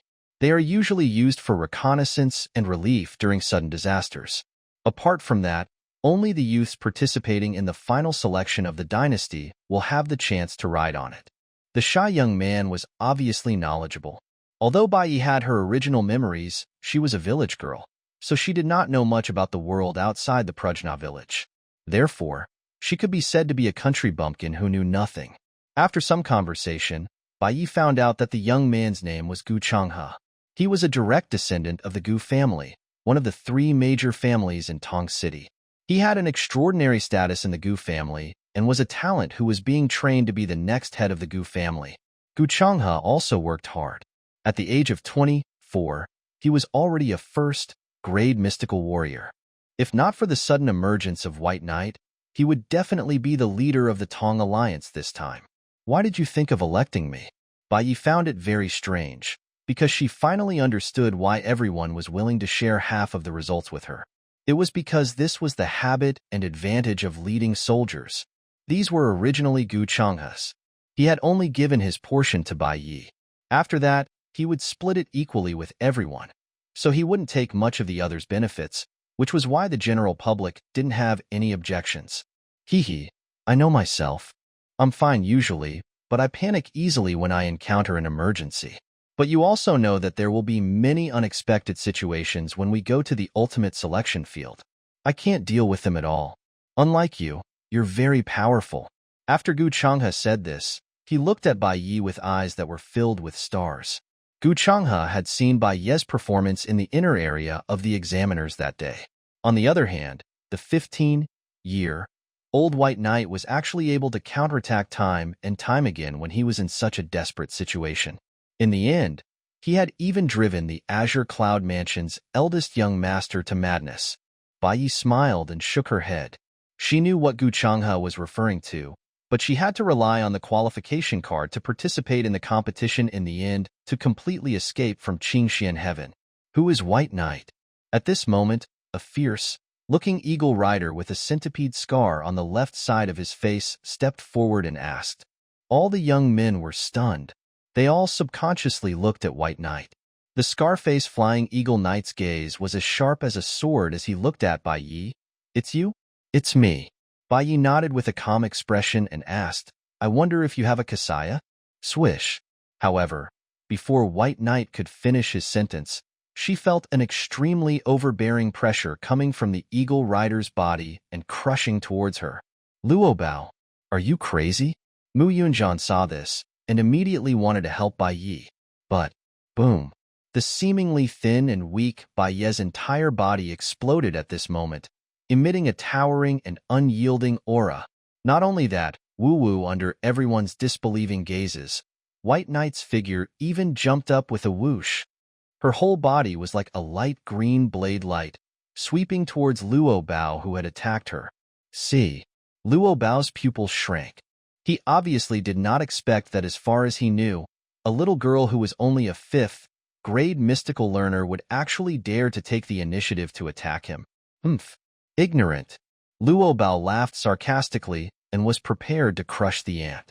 He had originally not dared to kill this little girl for the sake of the ninth prince's face, but since she was looking for death, he could not be blamed. Miss Bai. Mu Yunjian, who was so scared that he couldn't react in time, didn't even have time to stop her. In the next instant, get lost. A thunderbolt flashed around Luo Bao's body, and a terrifying explosive force exploded like thunder. Many young men around him were so scared that they quickly flew away to avoid being implicated. Miss Bai. Gu Changhe cried out in alarm. He was so nervous that he almost stopped breathing. This person is actually a thunder mystic warrior. It's finished. Many young men and women at the scene felt that Bai Yi had acted rashly this time. She was done for. However, after the lightning flashed, with a bang, everyone saw the extremely tall and burly Luo Bao, who was wearing the military armor, fall to the ground. This Wan. Everyone was dumbfounded. They didn't understand why this captive was lying on the ground. But when everyone took a closer look, they gasped and realized that Luo Bao didn't lie down on his own, but was stepped on by Bai Yi. At this very moment, Bai Yi stepped on Luo Bao's chest with one foot, and his entire body was like a leopard, pouncing and grabbing onto Luo Bao's body. Luo Bao, he didn't dare to move. It wasn't because he was stepped on in the chest, but because he could clearly feel that there was a cold, sharp weapon against his neck. What was that? Luo Bao didn't see it clearly just now, but he guessed that it should be a small weapon like a dagger. If he dared to act rashly, then the little girl who was stepping on him would definitely take his life. I'm from the Tianqian army. You can't kill me. The instinctive fear made Luo Bao emphasize his identity. Although he didn't want to admit that he was afraid, the murderous look in the eyes of the girl who was staring at him was really terrifying. Luo Bao swore that even his superior's eyes weren't that scary. Who told you to do this? Bai Yi asked in a low voice. Luo Bao's pupils shrank. No one asked me to do this. I'm Xian Tian's cousin. This is my personal idea. You should be angry. Cousin? The Luo family. Bai Yi did not listen to her any longer. She had already put away her knife and stood up. However, just as she was about to retract her blade, boom, Luo Bao suddenly turned his hand around and slashed at the back of White Knight's neck. The ferocity of that momentum clearly had the trend of breaking White Knight's neck. Shameless. Gu Changhe roared in anger when he saw this scene. Luo Bao, you dare. Mu Yunjian's heart, which had just calmed down, was once again in his throat. He was simply afraid that if something happened to Bai Yi, he didn't know how he would face Senior Ji, how he would explain it to Master Qin. You're looking for death. Bai Yi also didn't expect Luo Bao to be so despicable. However, her many years of professional habits made her always keep her guard up. Therefore, when Luo Bao attacked, White Knight had already keenly captured his aura. But her reaction made everyone's jaws drop. Because she didn't dodge. Instead, he turned his hand around and threw a punch, clashing with Luo Bao's palm blade. Almost at the same time, Kacha! Everyone in the audience heard the crisp sound of bones breaking or shattering from the center of the attack. Everyone shook their heads when they heard this. Is Miss Bai stupid? Since she noticed it, why didn't she dodge it? How could her fist block the attack of the eagle rider with its thick skin? I guess he can't dodge it. After all, it's too fast. It's better to break his hand than his neck. That's true. In that case, Miss Bai's response is really timely. At this moment, everyone thought that it was the bone in White Knight's hand making a crack sound. However, Luo Bao's painful screams came from the scene. The next moment, before anyone could react, several more sounds of bones breaking were heard. Pu. Luo Bao's arm bones and ribs were broken one after another. He was in so much pain that he didn't even have the time to scream. He could only vomit blood. At this time, Luo Bao only felt that he was going to die. He was going to die from the pain. Before he could recover, many of the bones in his body were shattered by Ye's pear blossom in the storm. Boom! Luo Bao, who was almost out of breath after being beaten up, was finally sent flying by Ye's kick like a broken puppet. His entire body was like a pool of mud as he collapsed onto the ground. This lineup left everyone dumbfounded. No one would have thought that White Knight actually had such terrifying close combat ability. One must know that Luo Bao had been trained all year round, and he was a large army of flying eagle knights. Normally, a soldier's body would be several times stronger than an ordinary cultivator's due to years of training. That was why everyone had previously agreed that White Knight was finished. Brother Luo. At this time, an eagle rider had quickly landed beside Luo Bao. After he checked Luo Bao's body, he stared at Bai Yi in shock. You are definitely not a 5th grade mystical learner. You're a 4th grade mystical warrior, aren't you? What? A 4th grade mystical warrior? The eagle rider's words shocked all the onlookers, especially Mu Yunjan, who knew Luo Bao's strength very well. He subconsciously looked at Bai Yi in agreement. Because Luo Bao's cultivation was a 2nd grade mystic warrior, in addition to the thunder mystic technique he cultivated, he had a very strong body tempering ability. Therefore, Luo Bao's physical body had to be at least a 3rd grade mystic warrior. According to this analysis, Bai Yi must be a 4th grade mystical warrior to be able to destroy Luo Bao so thoroughly and completely without any power to fight back. However, in Luo a month ago, the results of Bai Ye's cultivation test showed that he was really a 5th grade mystical learner. If it wasn't for the fact that the testing crystal was from Dynasty, everyone would have suspected that there was a problem with the testing crystal. However, within a month, he had advanced from a 5th grade mystical learner to a 4th grade mystical warrior. Not only had he jumped 8 levels in a row, but he had also crossed the most difficult stage for cultivators to cross, the mystical warrior stage. This Kasaya, how is this possible? Speak. Why did you hide your cultivation and kill the soldiers? At this time, the eagle rider had already questioned Bai Yi sternly. As soon as he finished speaking, the other eagle riders looked at Bai Yi with dark and gloomy eyes. Pfft. Bai Yi laughed. Let's not talk about my cultivation base, which is not even at the mystical warrior stage.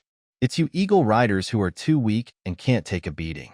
Moreover, even if I hide my cultivation, what's wrong with that? You want to say that I'm despicable and have evil intentions? After a pause, she glanced at the eagle rider sarcastically and said, Don't forget, I was going to let this trash go. He was the one who asked for it. Who can he blame? Whoosh. All the young men and women in Tong City were in an uproar. Should he directly scold the eagle rider for being weak? It was awesome. Directly calling that person trash? How domineering. Although the people present didn't have any grudges with the eagle riders, they were still unhappy that these people had deliberately released their beast pressure the moment they arrived, causing them to vomit blood and suffer internal injuries. They just didn't dare to show it. Hence, White Knight's words undoubtedly made them feel overjoyed. You, who did you say is weak? However, White Knight's words immediately angered all the eagle riders. Bai Yi spread his hands and shrugged. It's clear at a glance. Do I need to say more? Little girl, you'd better take back what you just said and apologize. Otherwise, you won't be able to withstand our anger. A man in his 30s with a calm breath and a fierce gaze slowly opened his mouth. This person was the leader of the Eagle Rider Squad, Evasion. His cultivation was at the 4th stage mystical warrior realm. In the Flying Eagle Knight Regiment, he had Fey Rant's battle record. Did I say anything wrong? Blind people can't tell if I'm a 4th grade mystical warrior or not, but are they all blind?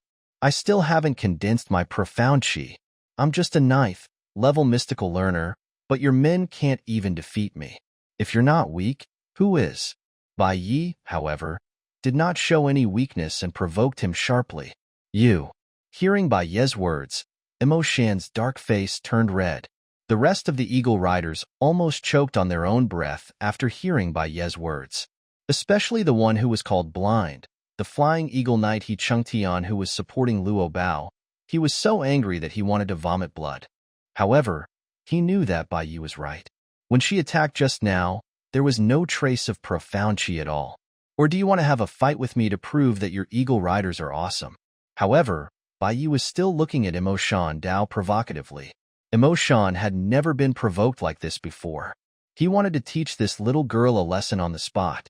But, however, Bai Yi said, anyway, your subordinate has already bullied the young. It's no big deal if you bully the young again.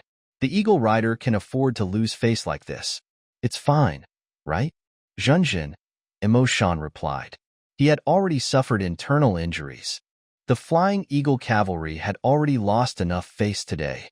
If he attacked again, even if he had taught this little girl a lesson, from now on, the Flying Eagle Riders would definitely be ridiculed in the army for a long time with their reputation of bullying the young and selling their young. How is it? If you don't want to fight, then hurry up and ride your eagles. We're all rushing to participate in the competition. Bai Ye's mouth was also unforgiving. Emo Snan gritted MS teeth. Let's go. He had to let this little girl experience the shock of the roller coaster. Brothers and sisters, because I offended these Flying Eagle Riders, you might be a little tired when you take the Flying Eagle Beast carriage. Everyone, please bear with it. I'm sorry, Bai Yi said to the group of Tong City youths at this moment. When he heard that, Emo Shan staggered and almost fell to his death. Miss Bai, this is not your fault. You don't have to apologize. Gu Changhe immediately answered honestly. That's right. We're not afraid of Ing Luo. Many of the more unyielding young men also echoed. Mu Yunzhan saw that the time was almost right. If they continued to waste more time, the Eagle Riders would really go all out. Bai Yi and the rest would be the ones at a disadvantage. So he acted as the peacemaker and laughed. Hurry up and get on the beast carriage. If you're late, you won't be able to enter the selection field. Everyone hurriedly went to get on the carriage, but the Eagle Riders' faces were as ugly as could be. Today's incident made them, who had always had a good status in the army and among the people, feel extremely aggrieved. Motherfucker. It's all that idiot Luo Bao's fault. He's a 2nd grade mystical warrior, but he couldn't even defeat a little mystical learner. He's simply disgraced our team. Plus that's right, Captain. I suggest punishing Luo Bao to wash our underwear for a month. Yes. Motherfucker. This is too numbing. Since they could not do anything to the little girl, Bai Yi, many of the Eagle Riders directed their anger at Luo Bao, who had failed to act cool and was beaten into a pig, like head with broken bones. I agree, Emo Shan replied with a dark expression. After swallowing the healing pill, Luo Bao, who had just woken up, vomited blood and fainted again when he heard this. Luo Bao had never thought that he would only want to stand up for Ching Xintian and suppress this stupid brat who didn't know the immensity of heaven and earth. He never thought that he would fail to suppress her, and instead, he would be seriously injured. Forget it. I'll wash my pants for a month. Before Luo Bao fainted, he could smell the sour and refreshing smell. After seeing that the Eagle Riders had no other plans to counterattack, for the time being, White Knight walked towards the beast carriage feeling refreshed. Miss Bai, Gu Changhe had been waiting for Bai Yi all this while. When he saw that she was finally getting ready to get into the car, he hurriedly followed after her and called out to her. Bai Yi glanced sideways and saw this shy little brother looking at him with eyes that were full of stars. This was obviously the attitude of a boy who chased after stars. You can just call me White Knight. Bai Yi patted the young man's shoulder and smiled, thinking that this child was really innocent. Bai Yi was only 27 years old when he died in her previous life.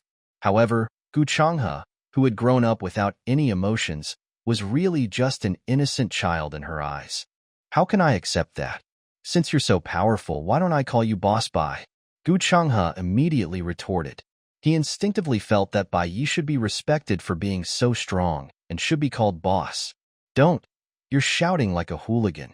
Bai Yi smiled and shook his head. As expected, Gu Changhe was at a loss when he heard this. After a long while, he stammered, "That's true. I'll just call you White Knight then. This is for you." Bai Yi had just sat down when Gu Changhe stuffed a small porcelain bottle into her hand. She was about to return it. "This is a healing pill given to me by my grandfather. It's said to be a level 1 pill that's very effective in healing injuries. I can see that your arm is bruised and swollen. You must be injured. Hurry up and swallow it to heal your injuries," Gu Changhe explained. Bai Yi was slightly stunned, his gaze falling on a large blue mark on his arm. That's right, she was injured, and it wasn't a light injury. Her bones were dislocated and cracked. So, in fact, the cracking sound at the beginning also included the sound of her bones cracking. Luo Bao's physique as a third-grade mystic warrior was not to be trifled with. If she hadn't withdrawn her hand quickly, her hand bones would have been broken along with Luo Bao's. She could beat Luo Bao up in the later stage because of her fast speed. In addition, her medical skills allowed her to clearly know where the attack was aimed at, which was the weakest part of the human body. Otherwise, if they were to fight head-on, White Knight might not have a chance of winning. "White Knight, what's wrong?" Seeing that she was in a daze, Gu Changhe asked anxiously, "Are your injuries too serious?"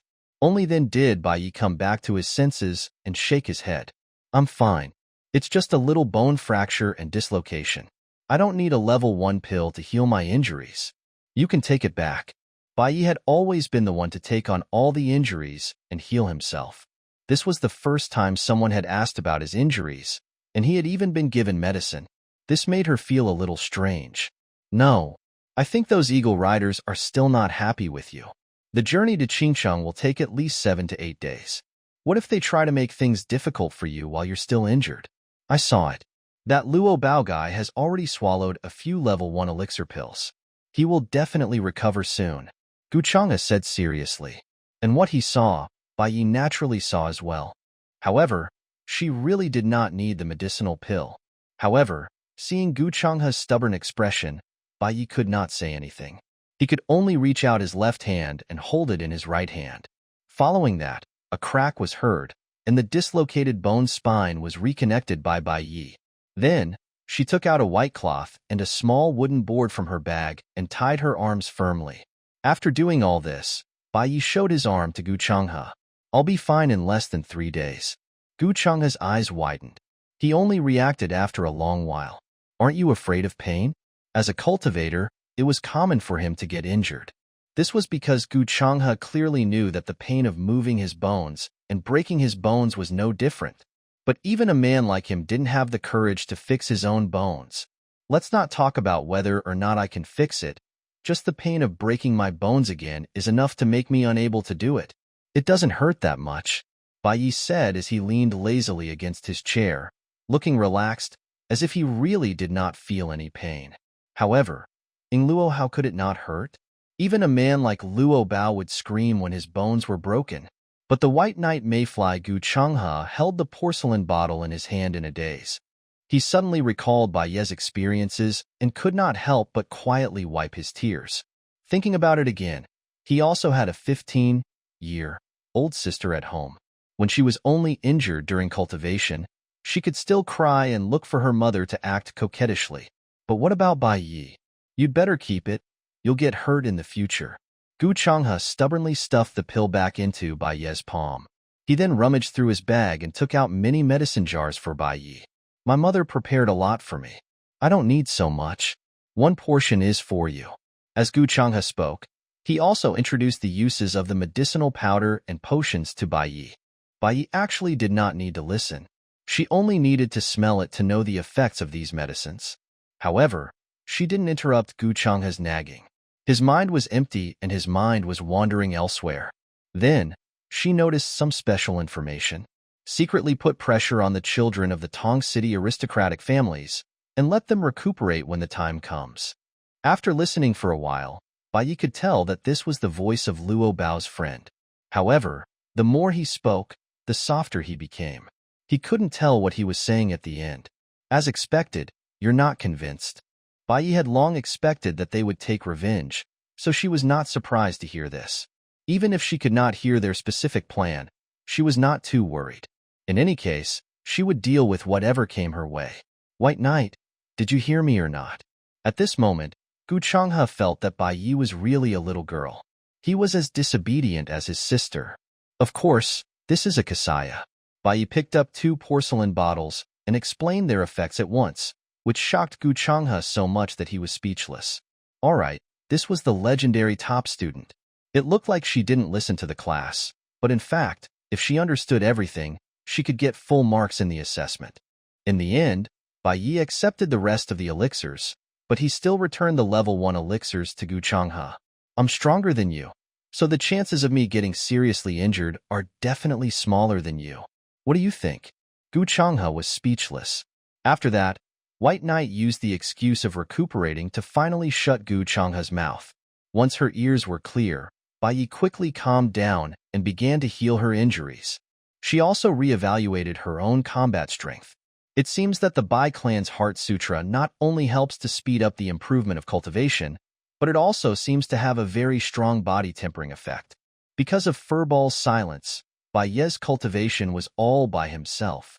She did not know that every time she finished cultivating, the sour smell on her body was because of the Bai clan Heart Sutra that was cleansing her marrow and helping her to expel the impurities in her body. Therefore, even though White Knight looked thin and weak, her physical body was definitely not to be underestimated. However, before she fought with Luo Bao, she didn't know this, so she was really prepared to exchange her broken arm for a broken neck. Is it because I excrete those dirty things that my body became stronger? Although Bai Yi did not know about internal cleansing, she was smart after all, so she managed to deduce the root of the problem. But I haven't been able to break through to the mystical warrior stage recently, and the amount of dirty things I excrete has obviously decreased. Bai Yi sighed inwardly. She was more and more eager to break through to the mystical warrior stage, and she also looked forward to the opportunities that the ultimate selection field could bring her. 6 days passed by in such a calm manner. On the 7th night, when everyone was asleep, a scent that was completely undetectable by ordinary people slowly spread into the dormitory of the flying eagle beast carriage where Bai Yi was.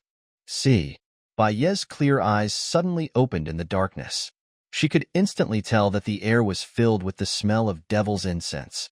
Demonic layer incense was a colorless and odorless incense that was specially developed for cultivators. It had a quick effect and no cleaning effect after it disappeared. It was the most advanced incense in the cultivation world and was not cheap. Have they made their move? Bai Yi muttered to herself as she used her sharper senses to look around. Her pupils then constricted when she realized that Gu Changhe had been quietly taken away. The next moment, whoosh, Bai Yi leaped out of the beast carriage dormitory like a carp and followed the other party's trail to the spot near the eagle beast's neck. But there was no one here? Only the wind outside the screen formation was making a woo-woo sound? You're still not coming out, hiding your head and showing your tail. Bai Ye's cold eyes swept over and looked at a bunch of eagle feathers. Your senses are not bad. You're not poisoned, and you're fast enough. You didn't even wait for us to make a move before you found me. No wonder you were able to injure me so badly. With a rough voice, Luo Bao's burly body and He Chengtian's figure, who was carrying the unconscious Gu Changhe on his back, appeared from under the 2 huge eagle feathers. At this time, Luo Bao's expression had already returned to normal.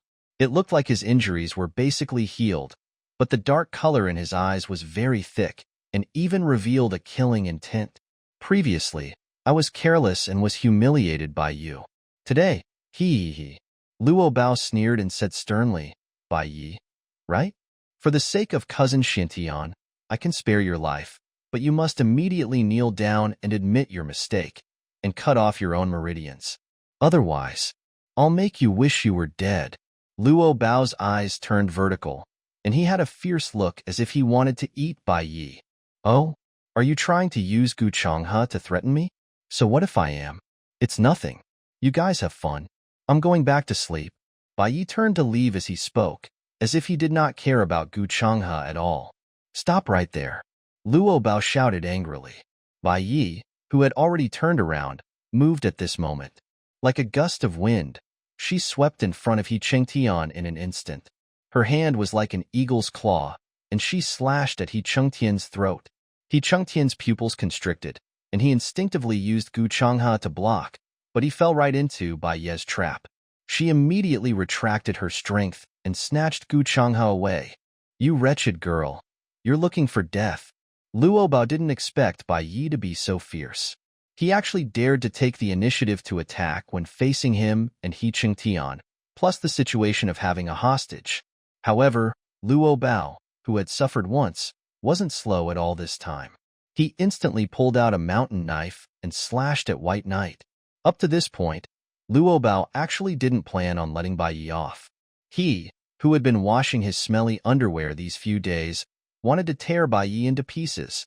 It had to be said that Luo Bao's strength was indeed not ordinary when he was ruthless, especially when his blade was even augmented with mystic chi. If White Knight was struck, he would die without a doubt. But who was White Knight? Since she dared to attack, she must have already planned her retreat. Swish. Therefore, when Luo Bao's blade slashed down, she was already like an eagle, flying to the side with Gu Changhe to avoid it. Not only that, but she also shot out 2 cold glints with her backhand. It went straight for Luo Bao and He Chengtian's eyebrows, its killing aura extremely fierce. Seeing this, Luo Bao's mountain, splitting blade shook. Boom. He Chengtian's profound chi blasted out. Bang, bang, bang, bang. In a single exchange, White Knight's attack was completely disintegrated. However, she had also successfully saved Gu Changhe, which, go to heck. A venomous female voice came from behind Bai Yi. It carried this sharp and deadly aura as it went straight for Bai Ye's back. Swish. White Knight did not have time to dodge, and she only had time to block with her backhand. Relying on her keen perception, she grasped the hidden weapon in her hand. The sharp hidden weapon pierced into her skin, causing her to feel numb. It's poisonous. Bai Ye's brows twitched, and he quickly circulated the Bai Clan Heart Sutra to seal the meridians in his left hand. He then quickly dodged to the side. In the nightlight, Bai Yi saw an unfamiliar woman's face, but the woman's eyes were somewhat familiar. Yun Mingming. Bai Yi quickly identified this woman's true identity. You have good eyes. Yun Mingming, who had sneaked an attack on Bai Yi with a hidden weapon, reached out and tore off the human skin mask on her face, revealing her domineering and proud face. Bai Yi took a light breath and sharply sensed that Yun Mengming's cultivation seemed to have increased a lot. However, his aura was a little erratic. He must have taken some legendary secret medicine to improve his cultivation base. BTCH, you've been poisoned by the bone-eroding powder. Do you feel like your bones are in so much pain that you want to die? He. Qianqian, you'll die soon. At that time, I'll fall from this high altitude with you, my adulterer, and die without a trace.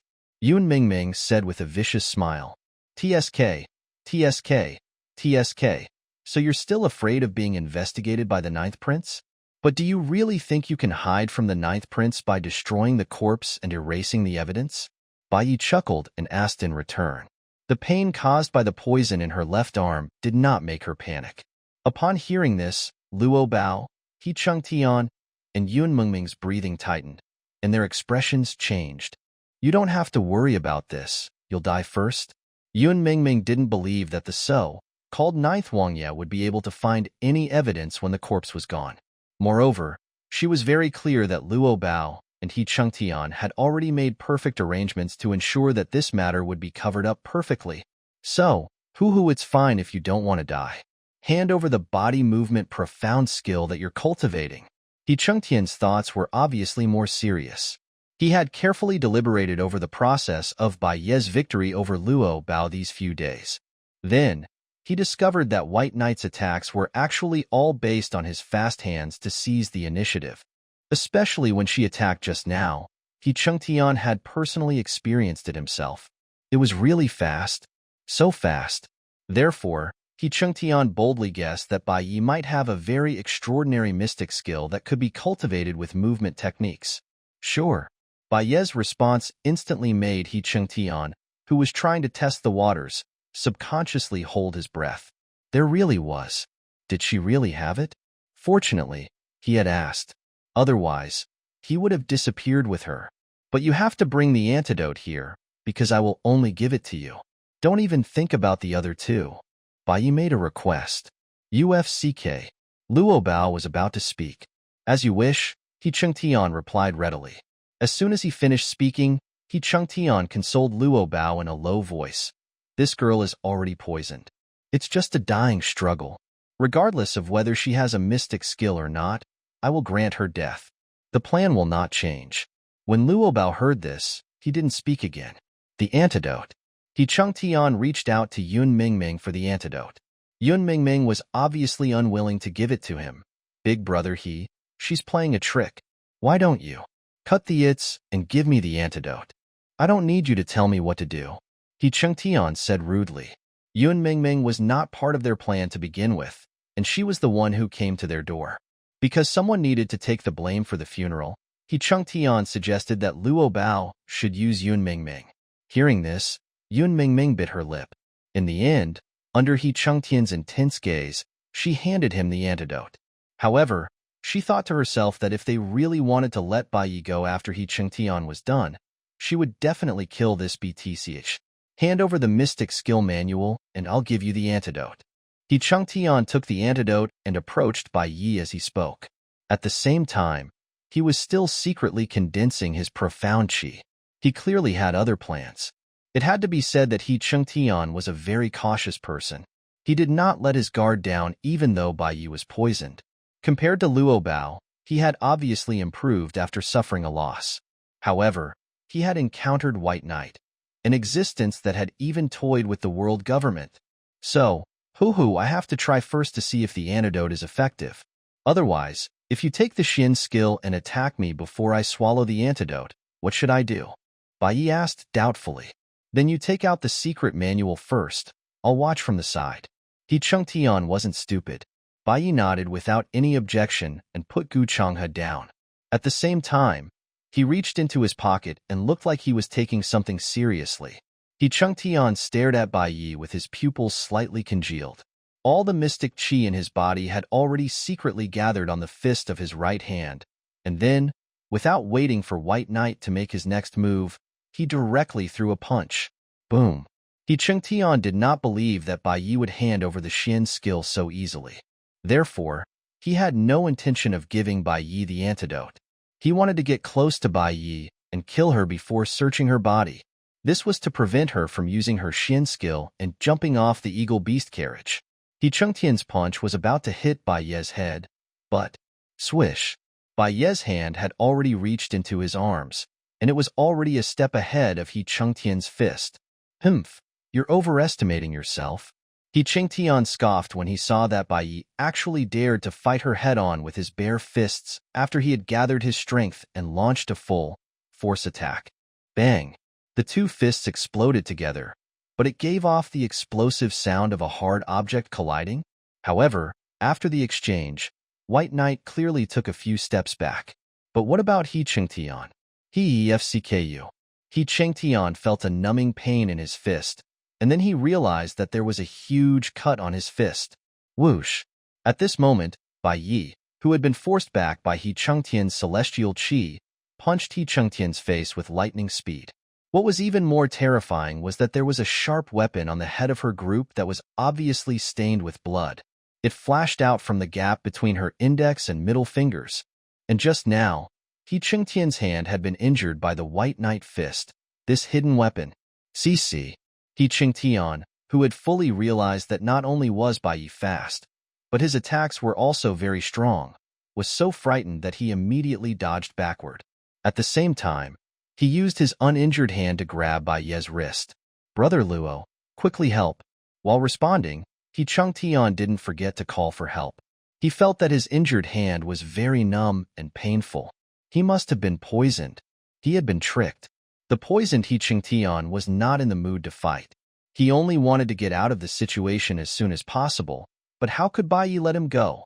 So, just as Cheng Tian dodged, her left hand, which had not moved at all, suddenly turned around and a small black knife flew out. The small knife stabbed out at a strange speed in the night sky. Swish! The saber had pierced He Cheng's heart meridian. Then, Bai Yi once again displayed his godlike speed. As he leaped up, he knocked He Cheng Tian to the ground, and his other hand was already holding the scalpel that was inserted into He Cheng Tian's heart meridian. Fresh blood gushed out of He Cheng Tian's heart like a fountain. This scene stunned Luo Bao, who had rushed up to help. He knew that White Knight was fast, but wasn't she poisoned? Moreover, Luo Bao knew very clearly that He Cheng Tian didn't underestimate his enemy at all. Although his cultivation was one level lower than Luo Bao's, and he was a first-grade mystic warrior, he was still a mystic warrior. So, even if they were to fight head-on, this wretched girl who was only a mystical learner actually had the ability to be defeated and even kill a mystical warrior? This Kasaya, how could it be possible? Luo Bao had always thought that he would be so miserable before. It was only because he had underestimated his enemy at the beginning that he had fallen into such a situation. After all, he didn't use his full strength when he sneaked an attack. It was just a hot-headed act in his anger, but He Cheng Tian wasn't like that. He Cheng Tian had used all his Xin Qi. And even more shocked than Luo Bao was the person involved, He Cheng Tian. He couldn't figure out why Bai Yi was still so fierce even though he was clearly poisoned. Especially her left hand, because it had blocked Yun Mengming's hidden weapon. Shouldn't it be even more unable to move? Could it be that Ing Luo wasn't poisoned at all? No, that's impossible. Yun Mengming's hidden weapon clearly pierced through her palm and she's bleeding. The blood is still black, so how could she not be poisoned? He Cheng Tian believed in his own eyes, and even more so, he believed that Yun Mengming's poison was definitely not fake. Furthermore, he looked at Bai Ye's hand. There was indeed a wound, but the wound was no longer bleeding. There were no signs of poisoning either. You can detoxify yourself? He Cheng Tian said weakly and in disbelief. Bai Yi did not answer, but she was actually quite surprised herself. This was because she had just discovered that the Bai Clan Heart Sutra could remove the poison in her body by itself. No wonder Ching Xiantian forced her so much and wanted to capture her back so badly. As expected, the ability of the Bai Clan Heart Sutra was really amazing. Don't kill me. I'll let bygones be bygones. He Cheng Tian couldn't help but beg for mercy as blood kept gushing out of his heart meridian, as well as White Knight's strange situation. Although he didn't know why he didn't die immediately, it was his heart that was pierced. However, He Cheng Tian knew that his life and death were completely in Bai Ye's hands. Yes. Luo Bao, who had just recovered from the shock, also responded in a hurry. He was frightened by He Cheng Tian's blood. Write it off? Bai Yi raised his eyebrows and laughed, but his gaze swept towards Yun Mengming, who still had a dumbfounded expression. Kill her, and I'll let him go. Bai Yi had always been a vengeful person, and this was the third time Yun Mengming had provoked her. This time, if she did not have the Bai clan's Heart Sutra with her, she would definitely not be able to defeat He Cheng Tian, and she would be dead now. Yun Mengming's pupil shrank when she heard this. Without thinking, she immediately turned around and fled. At the same time, he shouted for help. Help!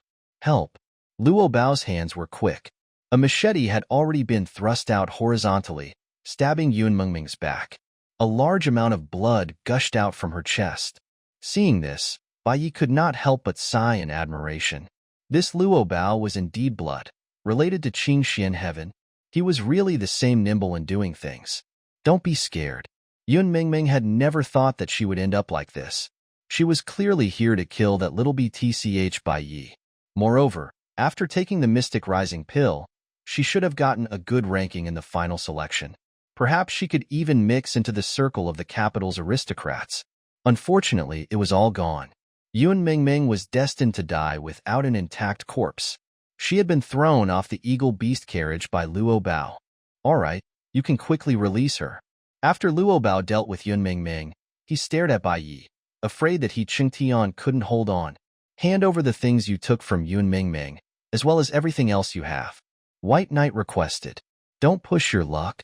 Luo Bao's face turned black. Insatiable? You wanted to kill me, but I didn't kill you. I'm kind enough. Cut the its and hand it over, or I'll kill him. As White Knight spoke, he exerted force in his hand. Qi.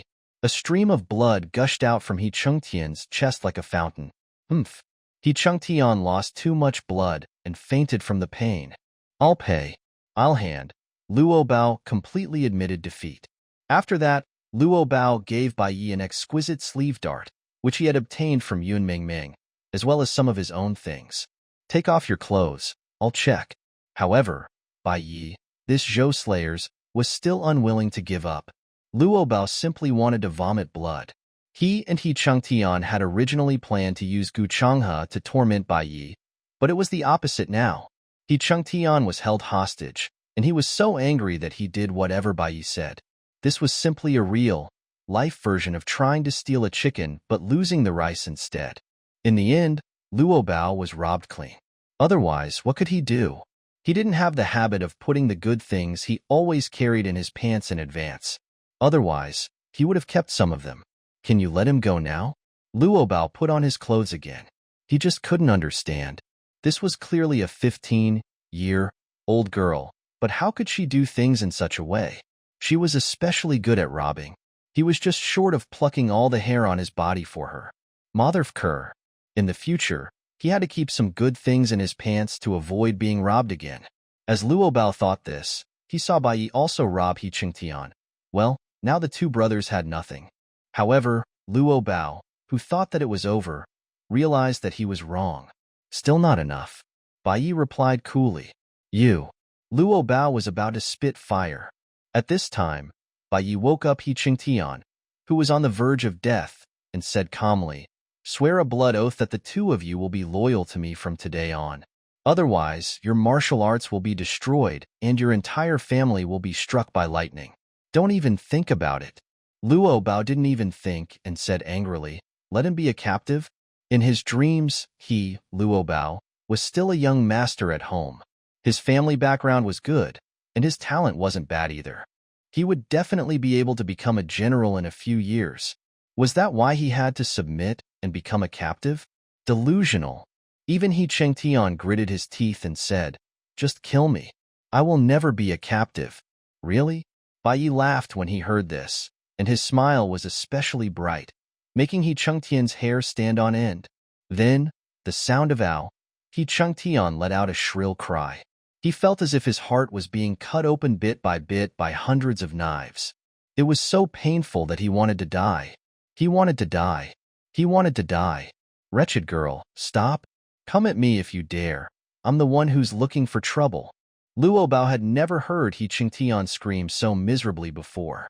Seeing that the latter's face had already turned as white as a cloud, looking like he was about to die, he couldn't help but shout, Ow!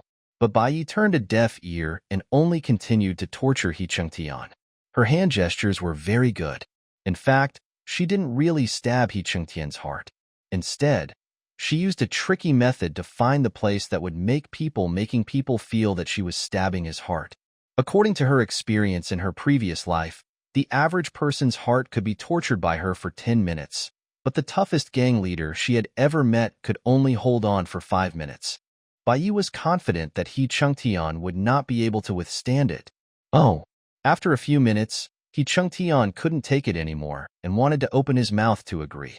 But, I promise you, I, Luo Bao, swear on the blood oath that as long as you let He Chengtian go, I, Luo Bao, am willing to pledge my loyalty to you. If I break this oath, my martial arts will be destroyed, and my 9 generations will be struck by lightning. Luo Bao roared in pain. He Chengtian, Wan. He was a little dumbfounded. He didn't expect Luo Bao to agree so readily in order to save him. After all, Qianqian had submitted to him and become a captive. That's enough.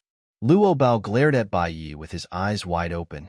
He could imagine that this choice was really difficult and humiliating for him. No, you're not sincere. You have to kneel down and make an oath. White Knight said faintly. Don't go too far. He Chengtian roared, ignoring his weakness. He couldn't bear to see his brother being trampled on again and again.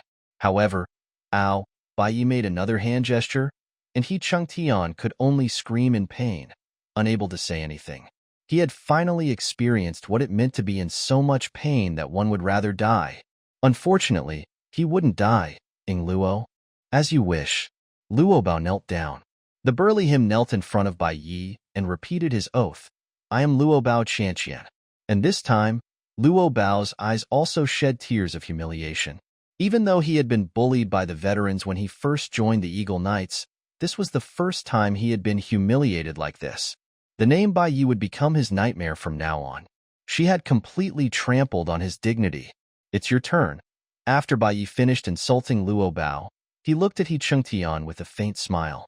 He, who was already living a life worse than death, only wanted to be free. Naturally, he would do whatever Bai Yi wanted him to do. That's enough. Only then did Bai Yi pull out his dagger. As he wiped the blood off He Chung Tian's body, he stood up and said, Don't give me that half-dead look. If I wasn't afraid of the trouble of killing you, you wouldn't even have the chance to make an oath. Clean up the scene properly. I don't want any trouble to come to our door. After saying that, White Knight, who had a great harvest, carried Gu Changhe and left. After she left, the dazed Luo Bao hurriedly went to check on He Chung Tian's condition. Then, he realized that Bai Yi had left them some life-saving medicinal powder. They didn't know if it was because they were abused miserably, but at this moment, Luo Bao and He Chung Tian actually had a kind of feeling of gratitude overflowing. But this powder was clearly robbed by White Knight. What a cunning little girl. At this moment, in the sky above the flying eagle beast carriage, an old man with white beard and black hair muttered to himself as he stared at Bai Yi's disappearing back with burning eyes. Quick reaction in the face of battle, fearlessness in the face of danger, killing with a borrowed knife, and taking prisoners with a hostage. He's completely solved his own problems and left himself a perfect escape route. The old man thought back to the scene just now, and the image finally stopped at White Knight's sweet smile. No wonder he's valued by the Ninth Prince. Just his smiling face alone is exactly the same evil. After the old man finished speaking, he shivered as if he had thought of something and then disappeared. No one knew that in every genius selection, from the moment they made it to the final selection, there would be mysterious experts from the dynasty who would secretly watch the participants. However, they would not interfere with anything. They were just observers and observers. Other than the top figures of the royal family, no one knew about this. As for the truth behind Yun Mengming's death, other than the 4 people here, no one else would know. The next morning, the 10 eagle beast, drawn carriages had already flown into the vicinity of Ching. They had arrived at their destination. At this time, there were already 4,000 to 5,000 people gathered at the Ching gathering point. They were the elite young men of the Qingyun state from the 4 genius selection points outside of Tong City, including Ching. Bai Yi stretched lazily, getting ready to welcome a new starting point in the morning light. White Knight, I heard that we're missing one person. Do you know who it is? Gu Changhe, who felt a little sore after getting up, asked Bai Yi as he handed him breakfast. Oh. Bai Yi munched on the hot meat patties and shook his head as he mumbled. I don't know. Who is it? We've arrived at Chingcheng. We're about to land. Those who haven't had breakfast, hurry up. At this moment, Mu Yunzhan's voice rang out loudly. Hiss. The eagle beast let out, high-pitched eagle cry and began to descend slowly. It was obviously much gentler than when it was in Tong City, so the flying eagle riders were indeed bullying the young people of Tong City. While the flying eagle beast carriage was falling, Bai Yi finished 3 to 4 pieces of meat patties. Gu Changhe was stunned by his huge appetite. Bai Yi, are you very hungry? Woo. Bai Yi was indeed very hungry. Not only had she fought a great battle last night, but she had also gone back to sort out her cultivation, so she was naturally very hungry. However, Bai Yi was very excited, because she had digested the 5 level 1 spiritual herbs she had robbed from Luo Bao and He Chung Tian last night. Mysterious godgrass. Then, she found that her cultivation level had increased a little. Although it had not reached the level of breaking through the mystical warrior stage, she could clearly feel that it would be soon. Perhaps I can break through to the mystical warrior realm after refining 10 more divine mystical herbs. White Knight evaluated in his heart, looking forward to the final selection even more. At this time, the excitement of arriving in Ching City made the young people of Tong City forget about the disappearance of a contestant.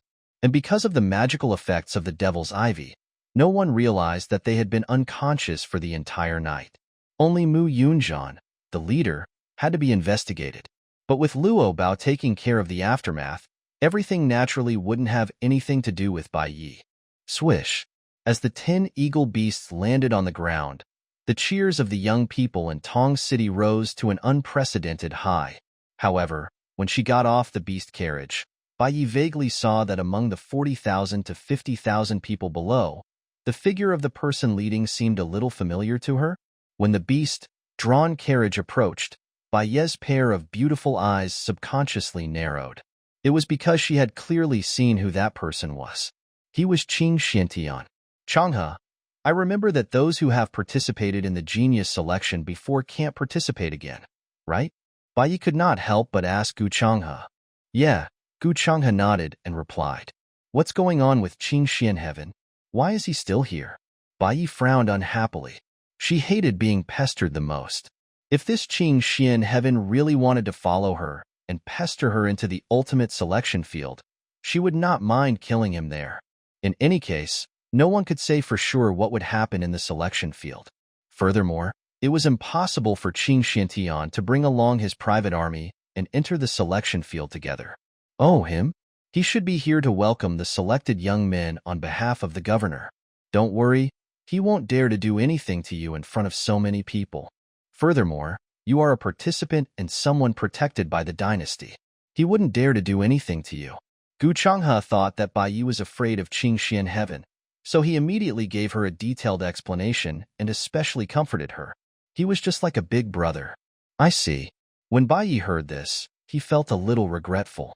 She had thought that she would have the chance to kill Ching Xian Heaven completely, but it's a little strange. He caused such a big ruckus in Tong City, but he wasn't punished? Why did you come out and show off? Gu Changhe asked in confusion. He has a strong backing. She believed that the Ching clan definitely had a very strong backing in the imperial city. Otherwise, Ching Xiantian would not be so arrogant in their actions to even dare to disrupt the genius assessment in Tong City. Moreover, Mu Yunjian, a disciple of the Mu clan, had a clear impression of him when he first saw Ching Xian Heaven.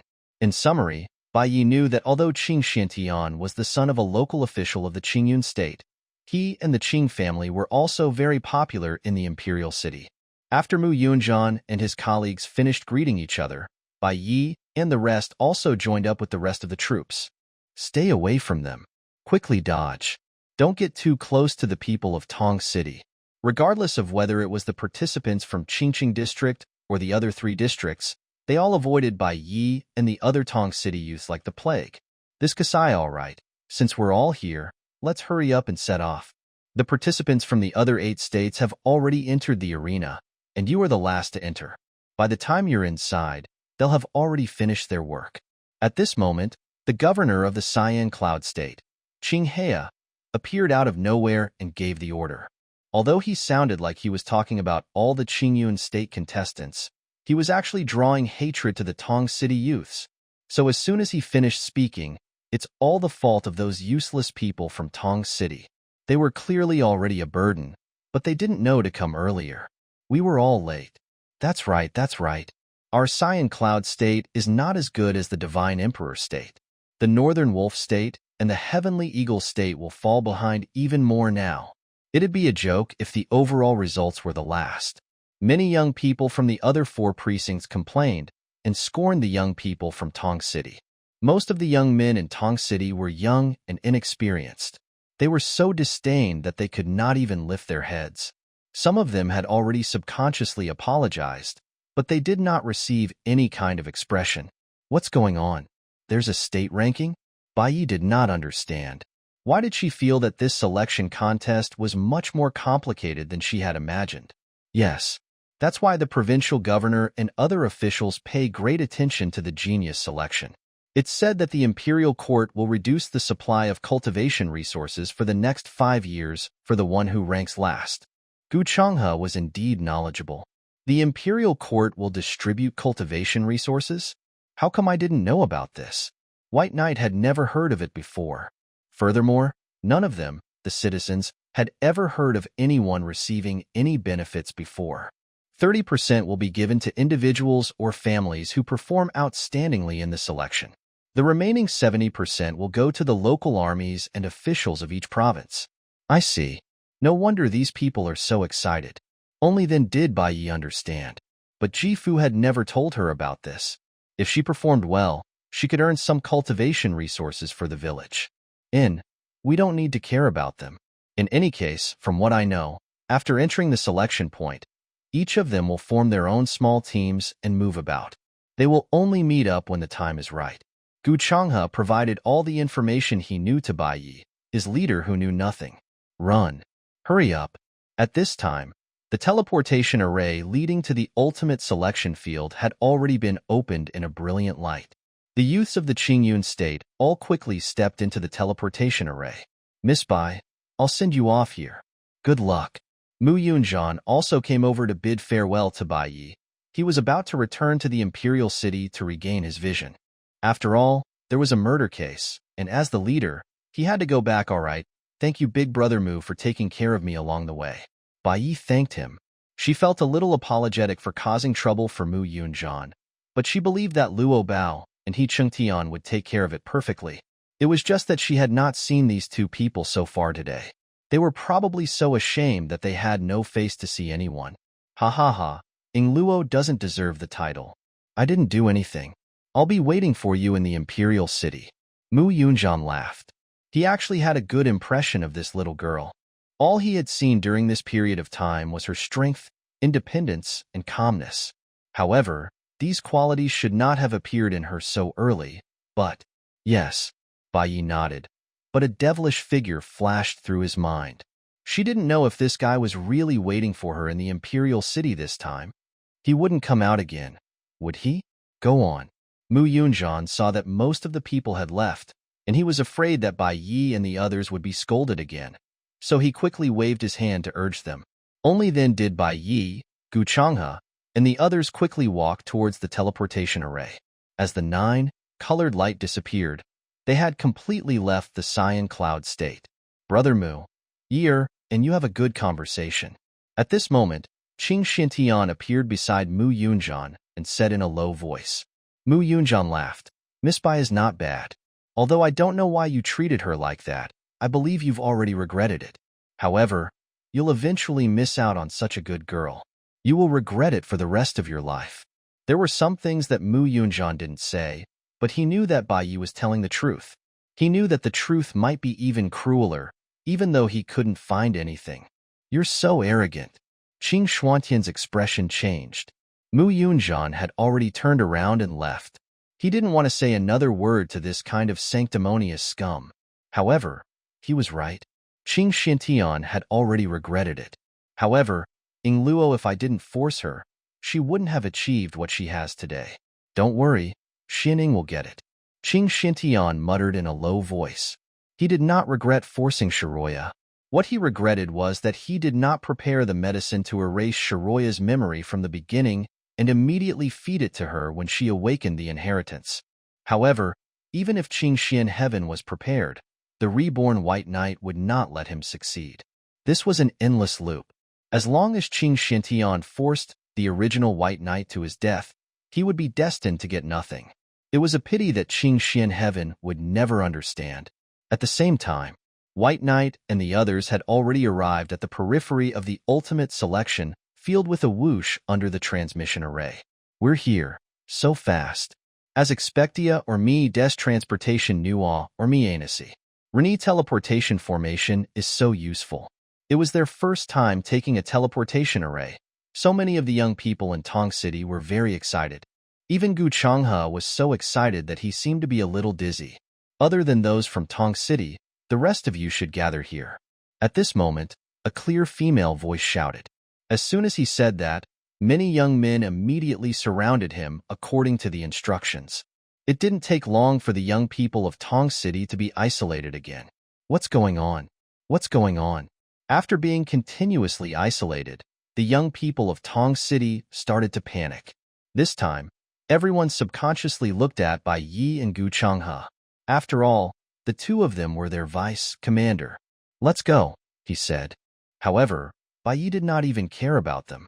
He only cared about leading the group of people from Tong City and started working. However, hold on. The female leader who had spoken stopped him. But would White Knight care about her? Of course not, so Shiroya continued walking. "Let's go," he said. Gu Changhe was Bai Ye's follower, so he ignored the person who spoke. Whoosh. However, at this moment, there were quite a few people who flew in front of White Knight and the others. The leader of the group was a young man in his mid-20s who was dressed in navy blue. He shouted impolitely, "Are you deaf? Didn't you hear the Ching clan's fourth young miss talking to you? You're so arrogant." Gu Changhe was indignant and wanted to refute.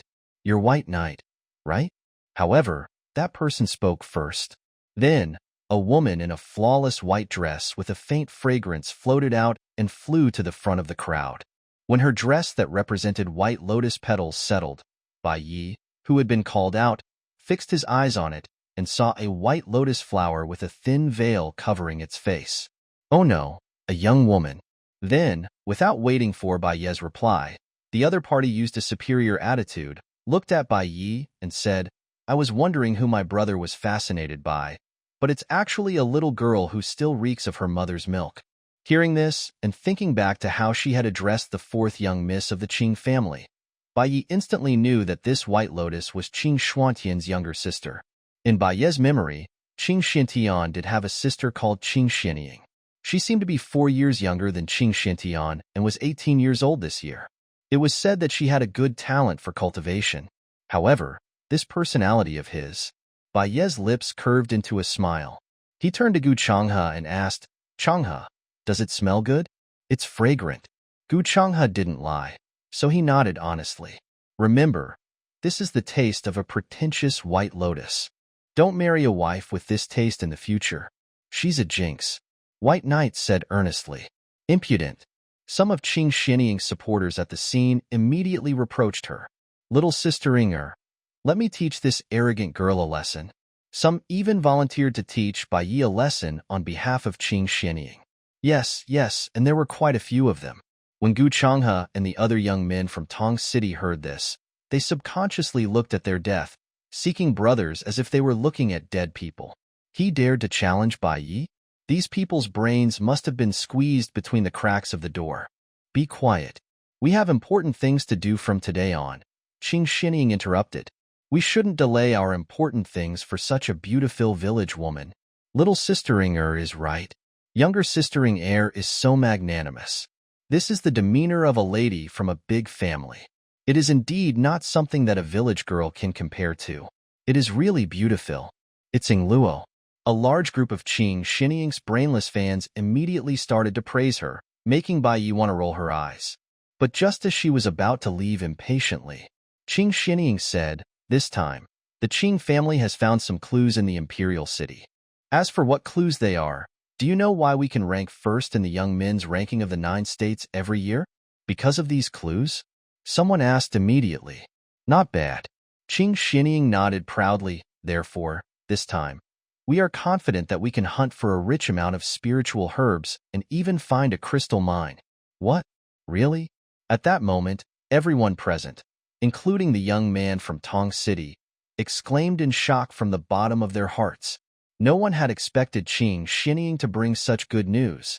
Of course, Ching Xianying was even more proud when she saw everyone's surprised expression. In addition, Ching Xianying changed the topic and looked at Bai Yi and the others. "You Tong City disciples can come with me if you want."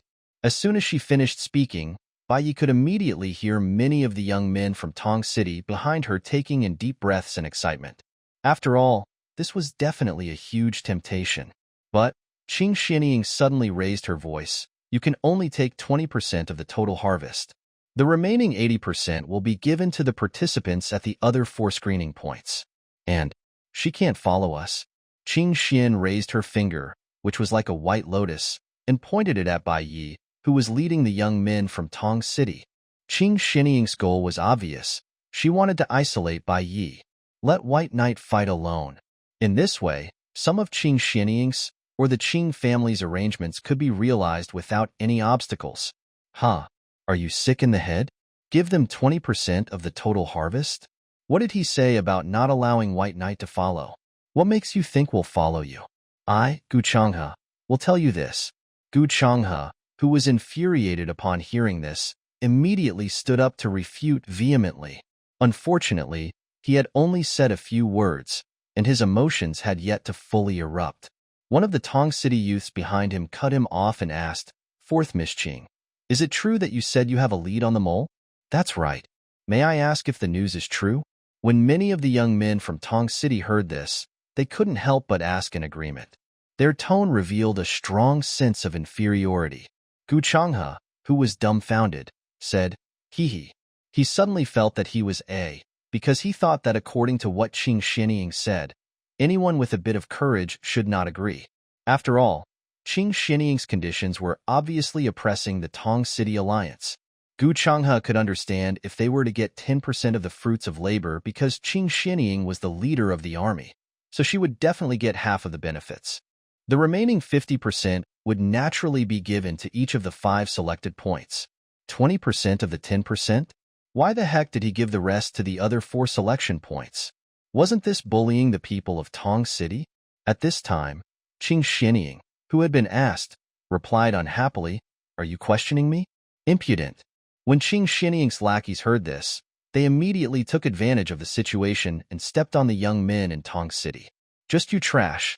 The 4th young lady is willing to give you some benefits that's already thinking highly of you. You actually dare to question the 4th young lady? They simply don't know their place. Not bad. Don't be so ungrateful. No, that's not what we meant. We're sorry to Zhenjin. We're sorry to 4th Miss. We didn't mean it that way, Zhenjin," the young men from Tong City quickly explained. Yes. 4th young miss, we absolutely do not have the intention to question you. We are just too shocked.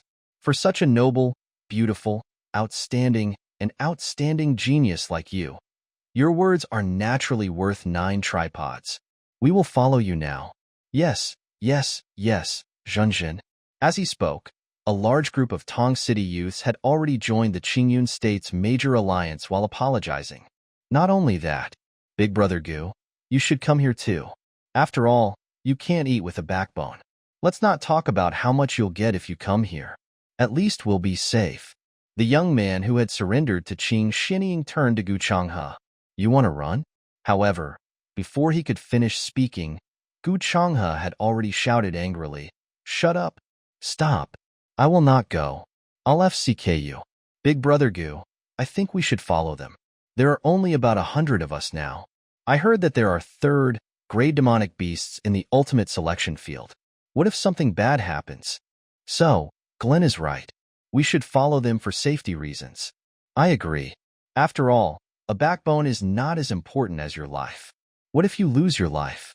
I'm the only child in my family. Even if I don't think for myself, I have to think for my family. You're the same. Yes. Zhenjin. Many of the remaining young men wavered and followed Ching Xianying's camp. In the end, Gu Changhe was the only one left standing beside Bai Yi. Vu be stards. Seeing this, Gu Changhe wanted to scold these Daodli and wake them up so that they wouldn't feel like they were lowly. He would not have a good ending. However, as soon as he spoke, White Knight, who had been watching from the side, said, "Don't regret it." Upon hearing this, the young people of Tong City were stunned at first. Then, they laughed out loud and said in unison, "Did I hear wrongly? What did she say? Don't regret it?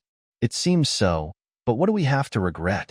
She can't possibly think that if she leads us, we'll be able to earn more than if we follow the Ching clan's 4th young miss, right? Ha, Ingluo, how is that possible? Even if we only take 20% of the 10%, it's definitely better than following her. Let's not even talk about the Ching family's 4th young miss's internal information. Just our current lineup is something that she, White Knight, can't organize." That's right, Zhenjun. In order to show their loyalty, the young people of Tong City all used Bai Ye's words to show their loyalty to Ching Xianying, hoping to integrate into the Qingyun State's major alliance as soon as possible. As for whether they would offend the new genius, White Knight, because of this, they were completely unconcerned. After all,